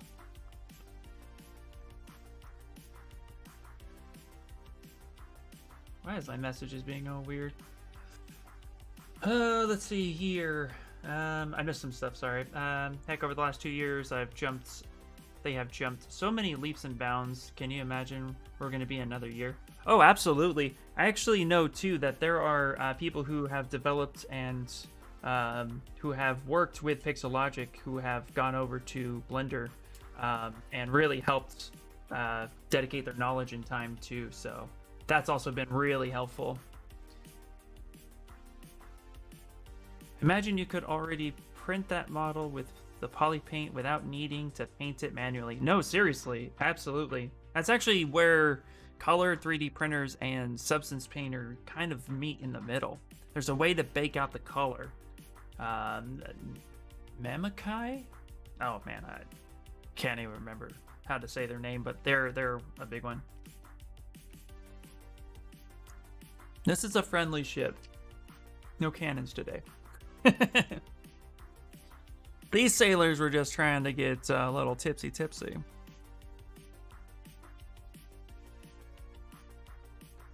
Okay.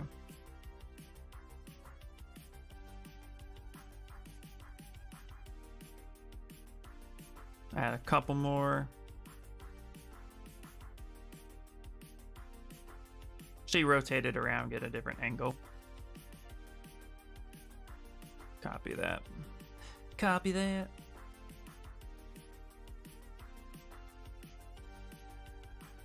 Also too, this is just going to help tell the story a little bit. So we put in all that detail for some really tiny crates. But I think that's going to help kind of bring it to life a little bit more. And stuff like that. Well, they are definitely tipping. Yeah, exactly. I'm going to refresh my my chat real quick. It's loading all weird. Restream's chat kind of sucks, but it's also very helpful. So you're saying this is just the party boat? It was, yep. It was just the party boat. I would put people in this scene, but it's not going to matter, you know? And also, too, it won't print successfully because the idea isn't about the people, but you automatically get the hint that people were manning this ship, you know? Okay, we're gonna... No! Shit! Just deleted my dragon. Okay. When you do something stupid, like delete your dragon, save out a different subtool with all your changes.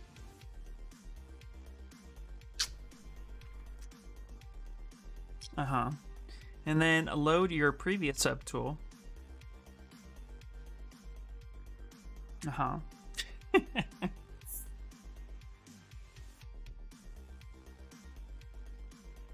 I'm going to just take this folder, Z plugin, subtool master, copy folder, go back into this one because I'm a ookie dokie do, I'm an idiot, and paste folder.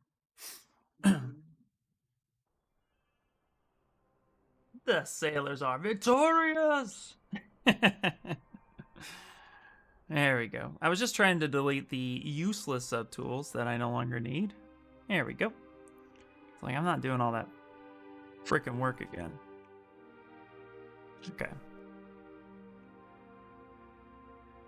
Let's see these tails that... Nope, stop. This one right here. You have to have the folder up in order to delete the thing that you need to delete. So, there we go. Now, luckily, I did save a lot of the other changes, but I can see one that didn't save. So let me grab my move, open this up, back face mask, and thicken this up a little bit. Yeah. Well, luckily that wasn't too terrible. Okay. I keep hitting Shift G. That's what that projection master is. I've never used it either. I feel like the ZBrush gods are trying to get me to use it because I keep hitting it. Okay, let's grab that guy right there. Let's grab the main move brush and slap that on over. Let's move that down. Let's do that. There we go. Okay, let's go ahead and save. Now on the 11th hour. Probably, yeah, but I didn't really... I saved pretty frequently on the dragon, and I remember I did that, so all of my painting and all that stuff is still there, which is really cool, so... It's pretty... Yeah, it is, absolutely. I actually have a habit of deleting my autosaves. But yeah. Okay, it is saving. I'll have to use that more often. Yeah, that's okay. I'm gonna have to try to use that more frequently.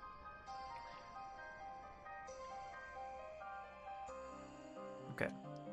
Speaking of which, though, I'm gonna mask by cavity now.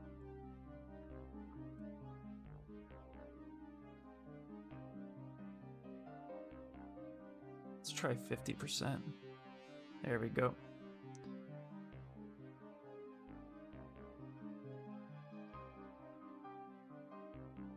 Oh, you meant projection master. Okay, yeah. You're correct. I really do need to use that more often. What is it? Okay. As worse in ZBrush as I am, what the hell what does it do? I think this is a feature we're just gonna have to like do right now, isn't it?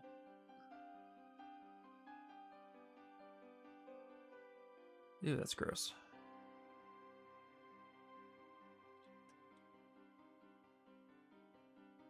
Here, 1 second. Let me paint what I wanted to paint, and then I'm gonna try it because I definitely feel like I need to use it more. Okay, let's hide the mask. And let's actually paint a little bit here.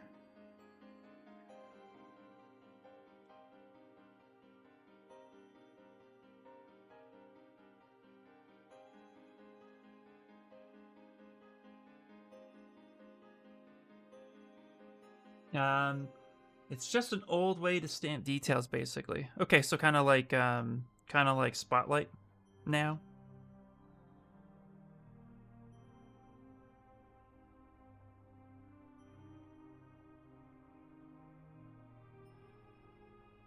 I'm actually going to use the damn standard for this next part.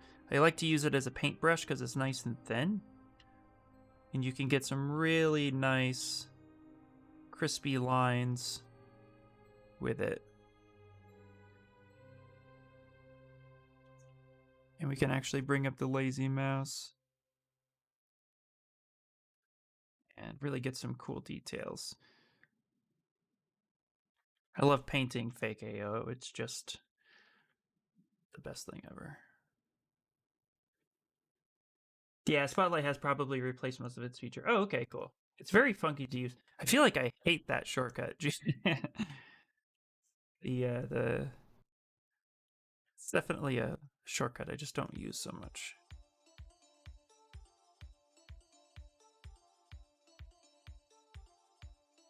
Okay, let's go back to the paintbrush. I'm gonna start painting in some of this. Turn that lazy mouse off again.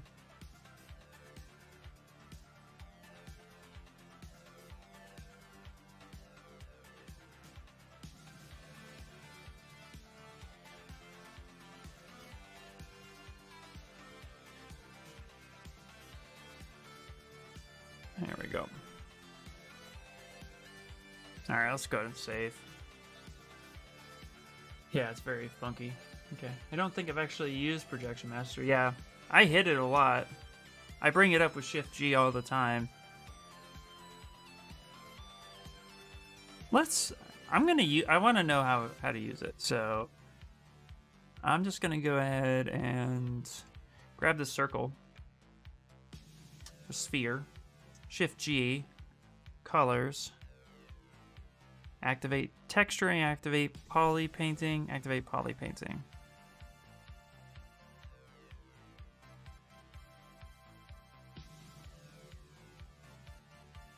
Projection master object dropped. What? What? Even more confused now than ever. Okay. Yes, experimentation. Yeah, that was... Would you like to activate tool? Would you like to exit transformation and switch tools? Yes.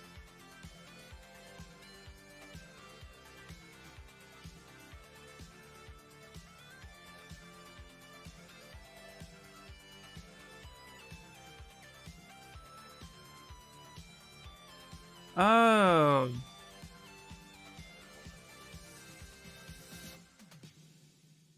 Oh, okay.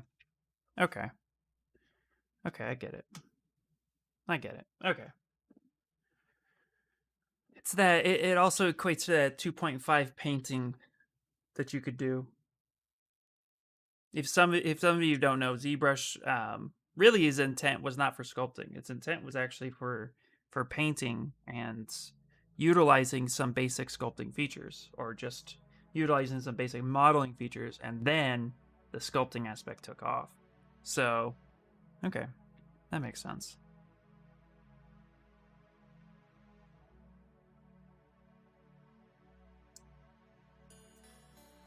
Yeah, I think Spotlight works better now. For sure. Okay. Speaking of ships and boats and things of sorts.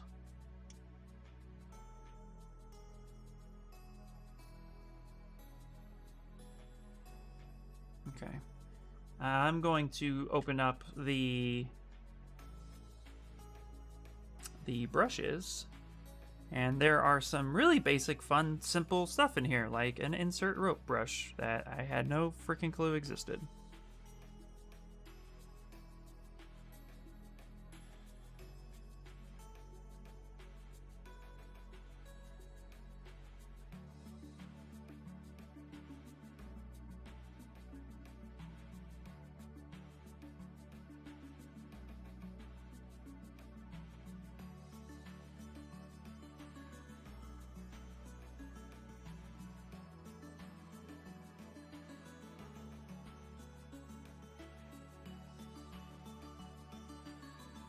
I don't think I like it though.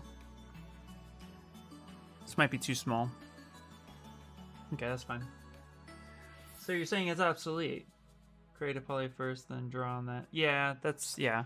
I'm saying, yeah, it's not necessarily the best thing. It's kind of cool though to play with it.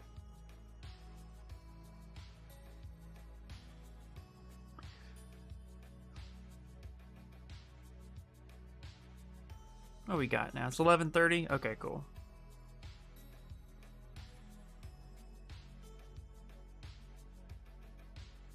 Whoa. ZBrush, what are you doing? ZBrush is yelling at me.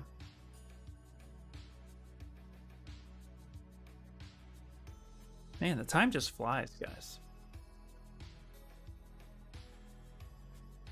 Okay, ZBrush is yelling at me.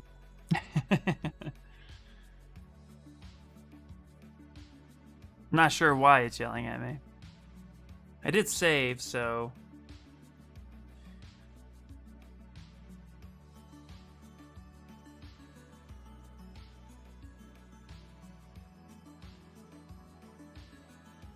If it doesn't, we just saved, so if it doesn't, I'll just shut it down. Yeah, just close it. You're fine. Hey, look, Photoshop's still open. No biggie. Let's go back to it.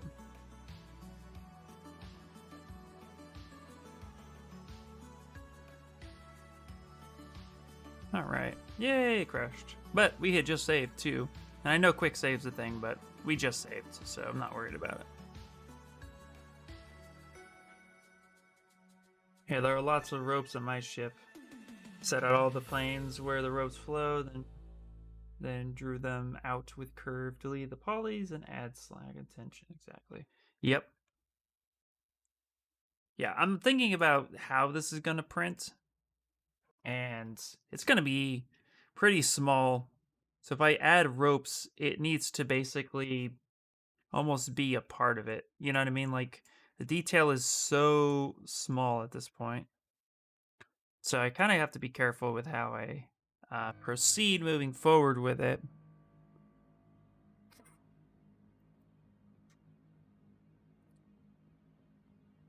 Let me see something. I did want to try to play a little bit more with some ropes. Now let's see here. Let's type in old Irish ships. Because that's what I'm referring to with this project in particular. Yeah, so you guys can see what I'm doing. We're not worried about booby bands here. Problem is that ropes in nature are really tiny. And I don't want the ropes to be too much, but maybe we can like drape a couple ropes on the side. Let's try that. So let's go here. Let's go to brush. Let's pick this rope here. Yeah. Make polymesh 3D.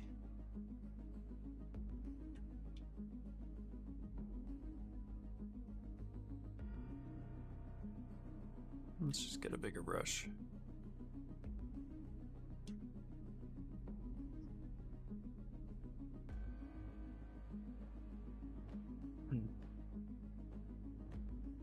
Let's actually go to brush. Let me see something real quick. Yeah, there we go. Okay. Doesn't like to wrap around too much. So what we can do is let's do that. I like that one right there. And let's go to geometry and let's go to, I mean, it's not geometry. Let's do split mast. And then let's copy it. Let's go back to the ship. Let's go down to the bottom of the crates. Let's actually go ahead and unsolo it and hit paste. We got a giant ass rope. Let's see what we can do with it.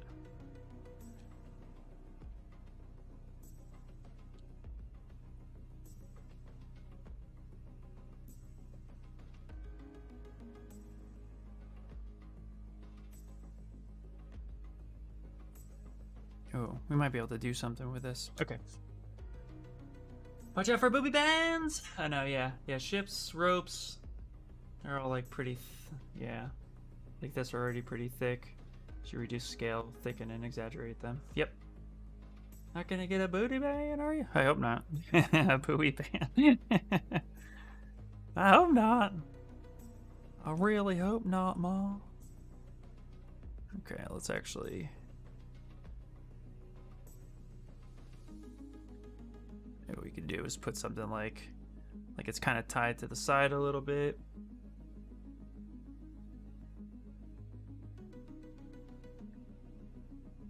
All right, let's take the move brush. I'm gonna duplicate it. I'm gonna hide the, whoops. Hide the one.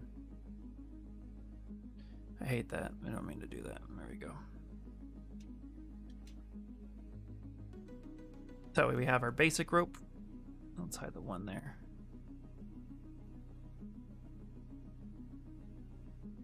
Just have this kind of come up a little bit.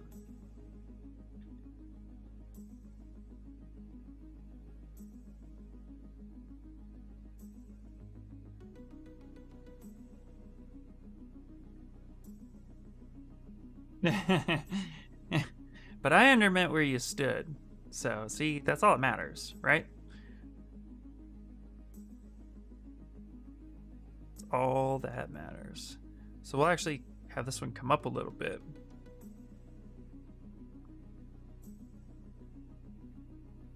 Like such. And we'll do like a couple of these.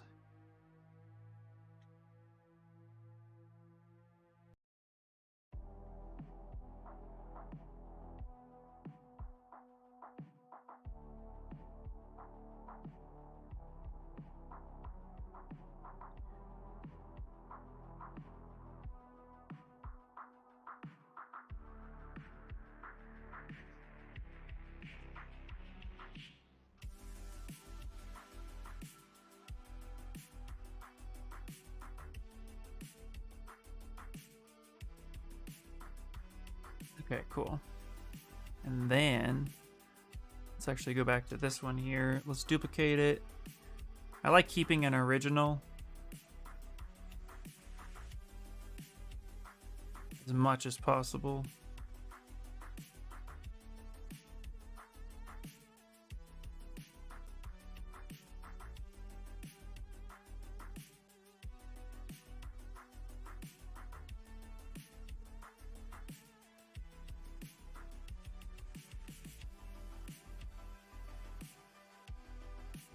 Go ahead and actually grab our mass lasso, and I'm gonna clip that, delete hidden, close holes. So that out for a second. Okay, cool.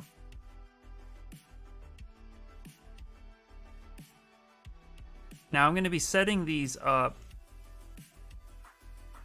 in a way that they should hopefully support themselves if I print this ship relatively upright.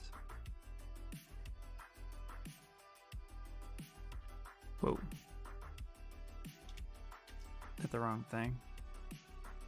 Cut that right there. Delete hidden, close holes. Now I can almost duplicate this. Get something very similar.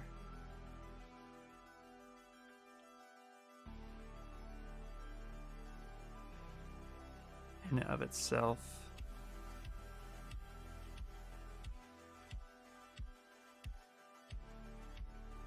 Just made a quick video showing how I use Projection Master. I'll link in the Discord. Cool, man. I appreciate that.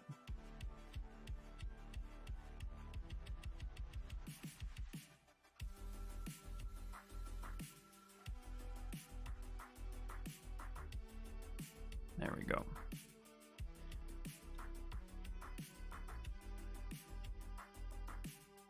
I mean, yeah, if there's a useful feature for it, I always like to utilize it as best I can. Here we go. So what I'm thinking is I would print it like this, putting to the supports underneath, so this whole ship would print as one piece, and I would print this in a way that would almost be like this, putting the supports on the underside when I key it, and then also to making sure that the ropes are relatively going up so that it makes it possible that they would print.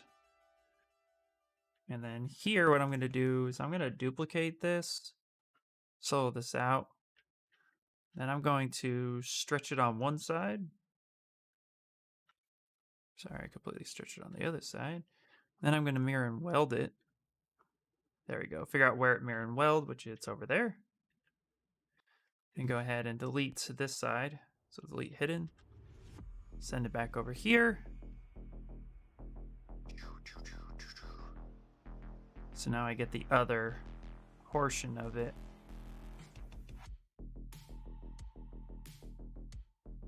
Now I could stick these on this side.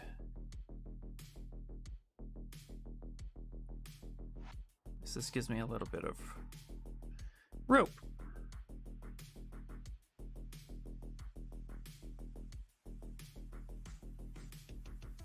I'll stick that in there, like such.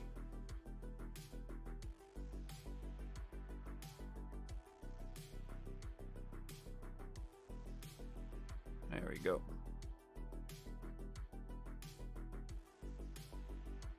Let's go ahead and auto groups. Ooh, that's cool. Auto groups each strand. Beautiful.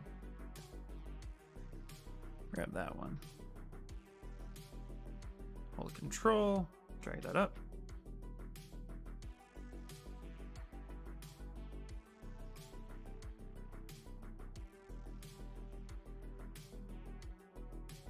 There we go.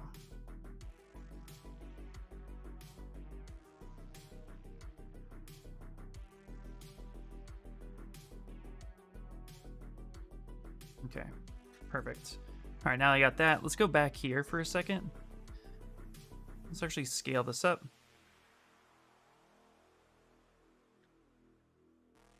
What do you mean? Okay. Okay. There we go, scale that up. Let's try to use that rope one more time.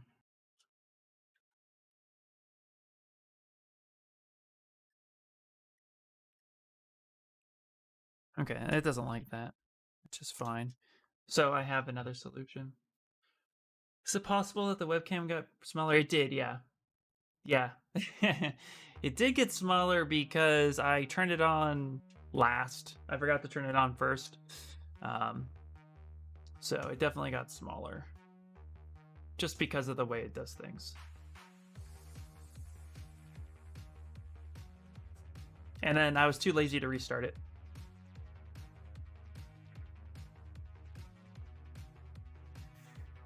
Yep. That's what happened. Okay. I'm going to bring in my XMD.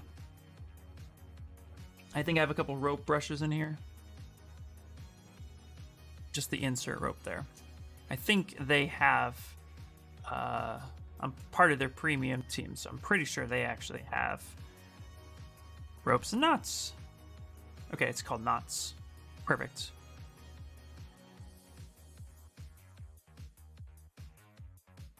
Perfect.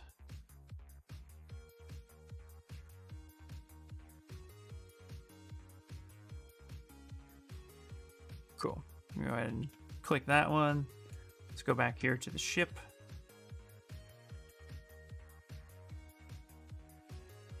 Actually, I want to come here real fast. Okay. Wasn't sure quite how it's used. That is okay.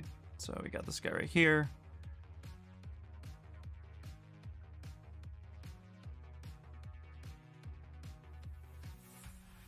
I'll bring this up a little bit. Let's actually split on mast, or split mast. So we can use the knot that we need.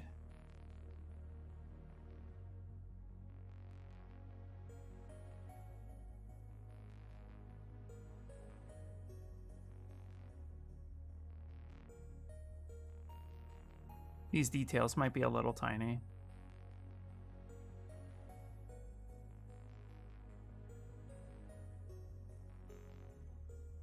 Actually gonna duplicate it, thicken it up.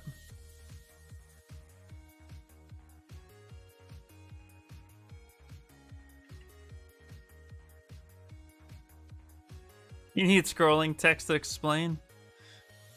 It's just a program error. It's just a program error, guys. And a human error.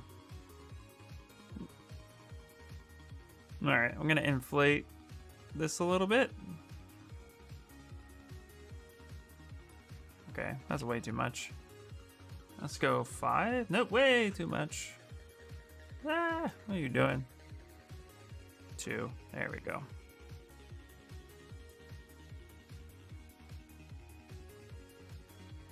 It's a feature. Yeah, exactly. That's all it is. It's just a feature.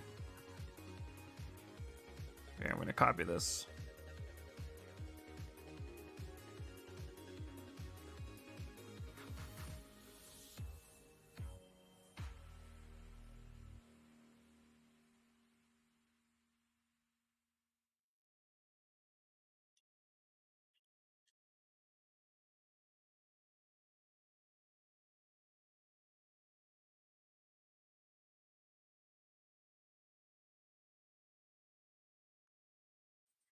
All right.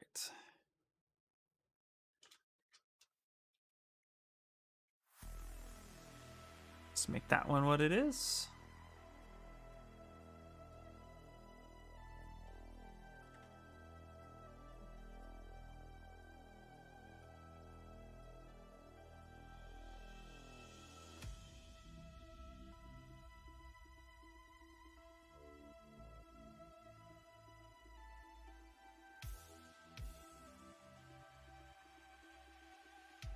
I'm making these pretty thick too, so that way they'll at least be relatively printable. Shove that back in there, that'll print. There we go.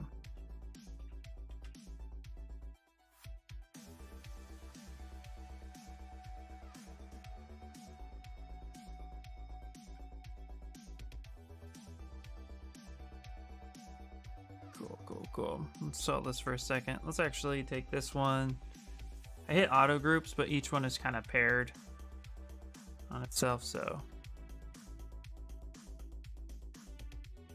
grab it. There we go. Perfect.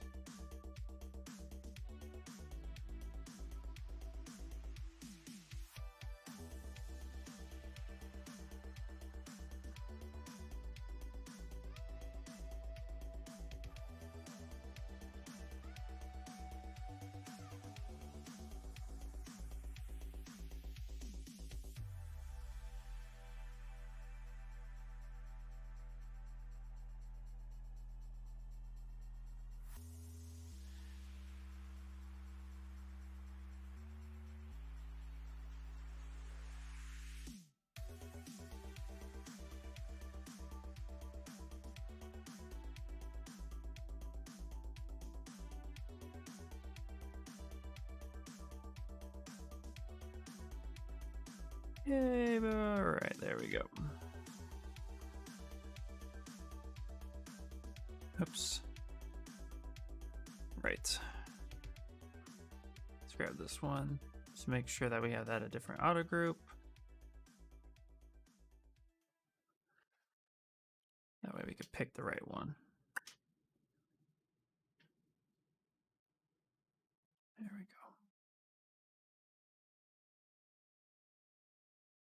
Yeah, next Nox, I'm going to check that out, man. Thanks for doing that again. I've been curious about it because I keep clicking it.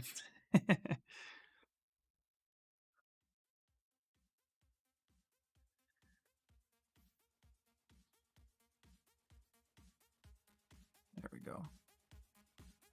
Yeah, there we go. Got some ropes in the ship. Might continue that a little bit more on Sunday just to finish detailing it.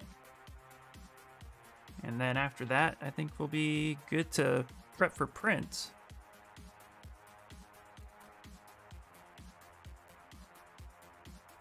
The other thing I'm going to do too is I'm actually going to highlight. I'm going to take this guy, grab it.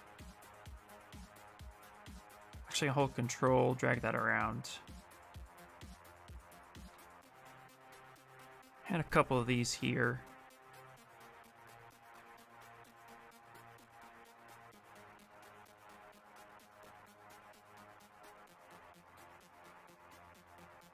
Kind of give it a little bit more.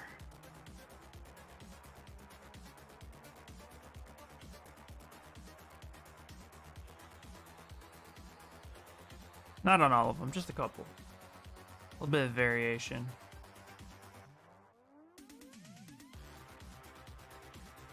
All right, we're back to wanting to be friends.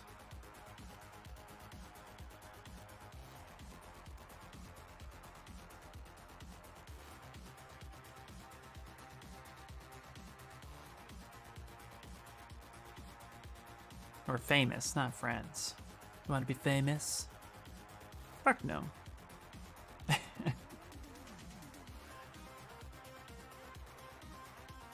Alright, let's grab this guy right here.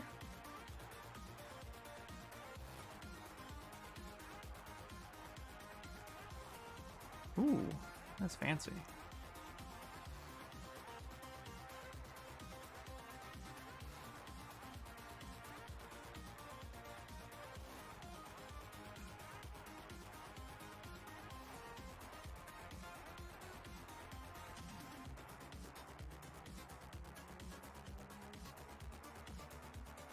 And try to tie this somewhere like right here.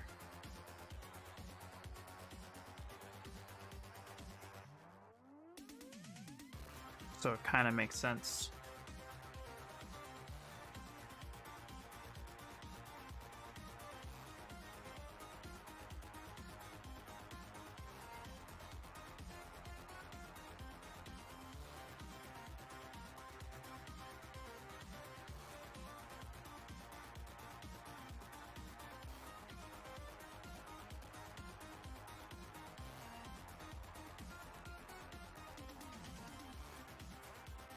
Go. There we go. Yeah, that's slowly coming around.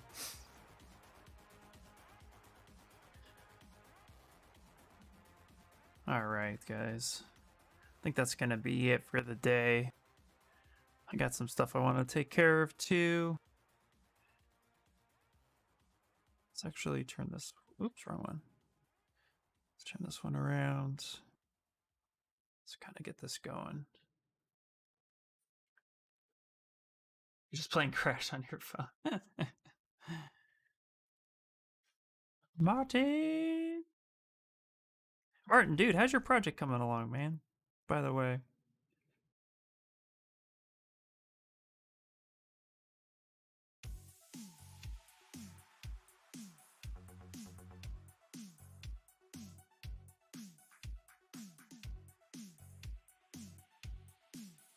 Slow and steady, I presume.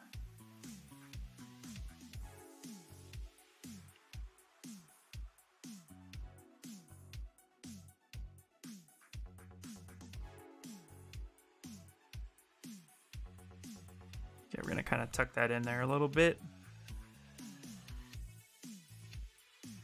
Awesome hanging out. Thanks for the stream. Heck yeah, dude. Thanks so much for hanging out. Yeah, we're gonna be calling it right now. Just adding in one little more thing. That's the other thing too with a lot of these prints, just gonna have to, you know, just slowly add some details and try to add all the ones that make the most sense. I mean, this is my first ship, but I just approach everything with the layering mentality of, like, you know, just keep adding things, see if it works. Doesn't work, no big deal. Just got to get that sense, you know.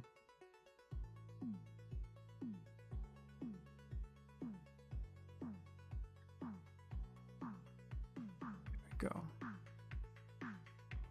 This way too, I think this will print.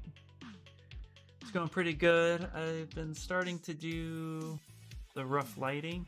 Also fix some scale issues, composition, all that stuff. Nice. Nice, man. Have you played a little bit more with your sculpting of the rocks?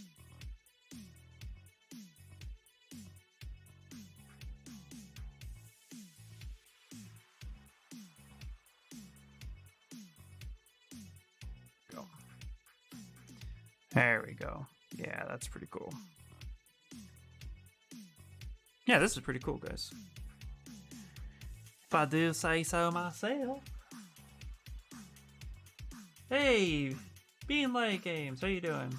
Yeah, I'm gonna be ending up right now, but thank you guys so much for coming in, hanging out. This looks really gosh dang good. Thanks, man. Thanks. Thank you so much. I'm gonna see about rating somebody so that we can actually, you guys can go watch somebody as talented and as awesome as you guys. Let's see, who do we got here? Who is streaming? Ooh, Alex Coleman. Let's rate him. He's a really awesome streamer. If you guys don't know who he is, you're gonna love him. Oh yeah, Alex Coleman does exist. As awesome as I am, but yeah. Yep, it's me. Looks hella epic. Thank you so much. Yeah. All right, so we're gonna go ahead and I'm just gonna try to hit the raid here. But guys, thank you so much for hanging out. I really appreciate it. Thanks for stopping in. And as always, people, stay super saucy, super fly. And I'll see you guys. Don't forget, Sunday. Stop by Sunday on the Pixo channel. Go subscribe to them. 5 o'clock Pacific Standard Time, or is it Daylight Time? I forget. I fucking hate it when they switch that. All right, wish everyone an amazing weekend. Yep, see you in the Discord or in the next stream. Heck yeah, dude. Heck yeah. See you all in the Discord. Okay, guys. Okay, guys. All right. Peace out, guys. Peace out. Thank you so much, dude. Thank you, guys. All right. I'll see you guys later. All right. Peace out, guys. Peace out. Thank you so much, dude. Thank you, guys.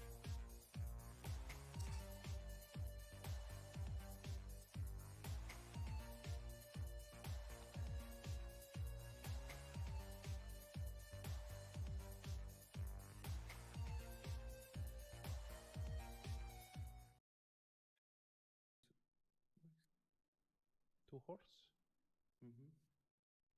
Wow. Today they're shooting the garden one. IR.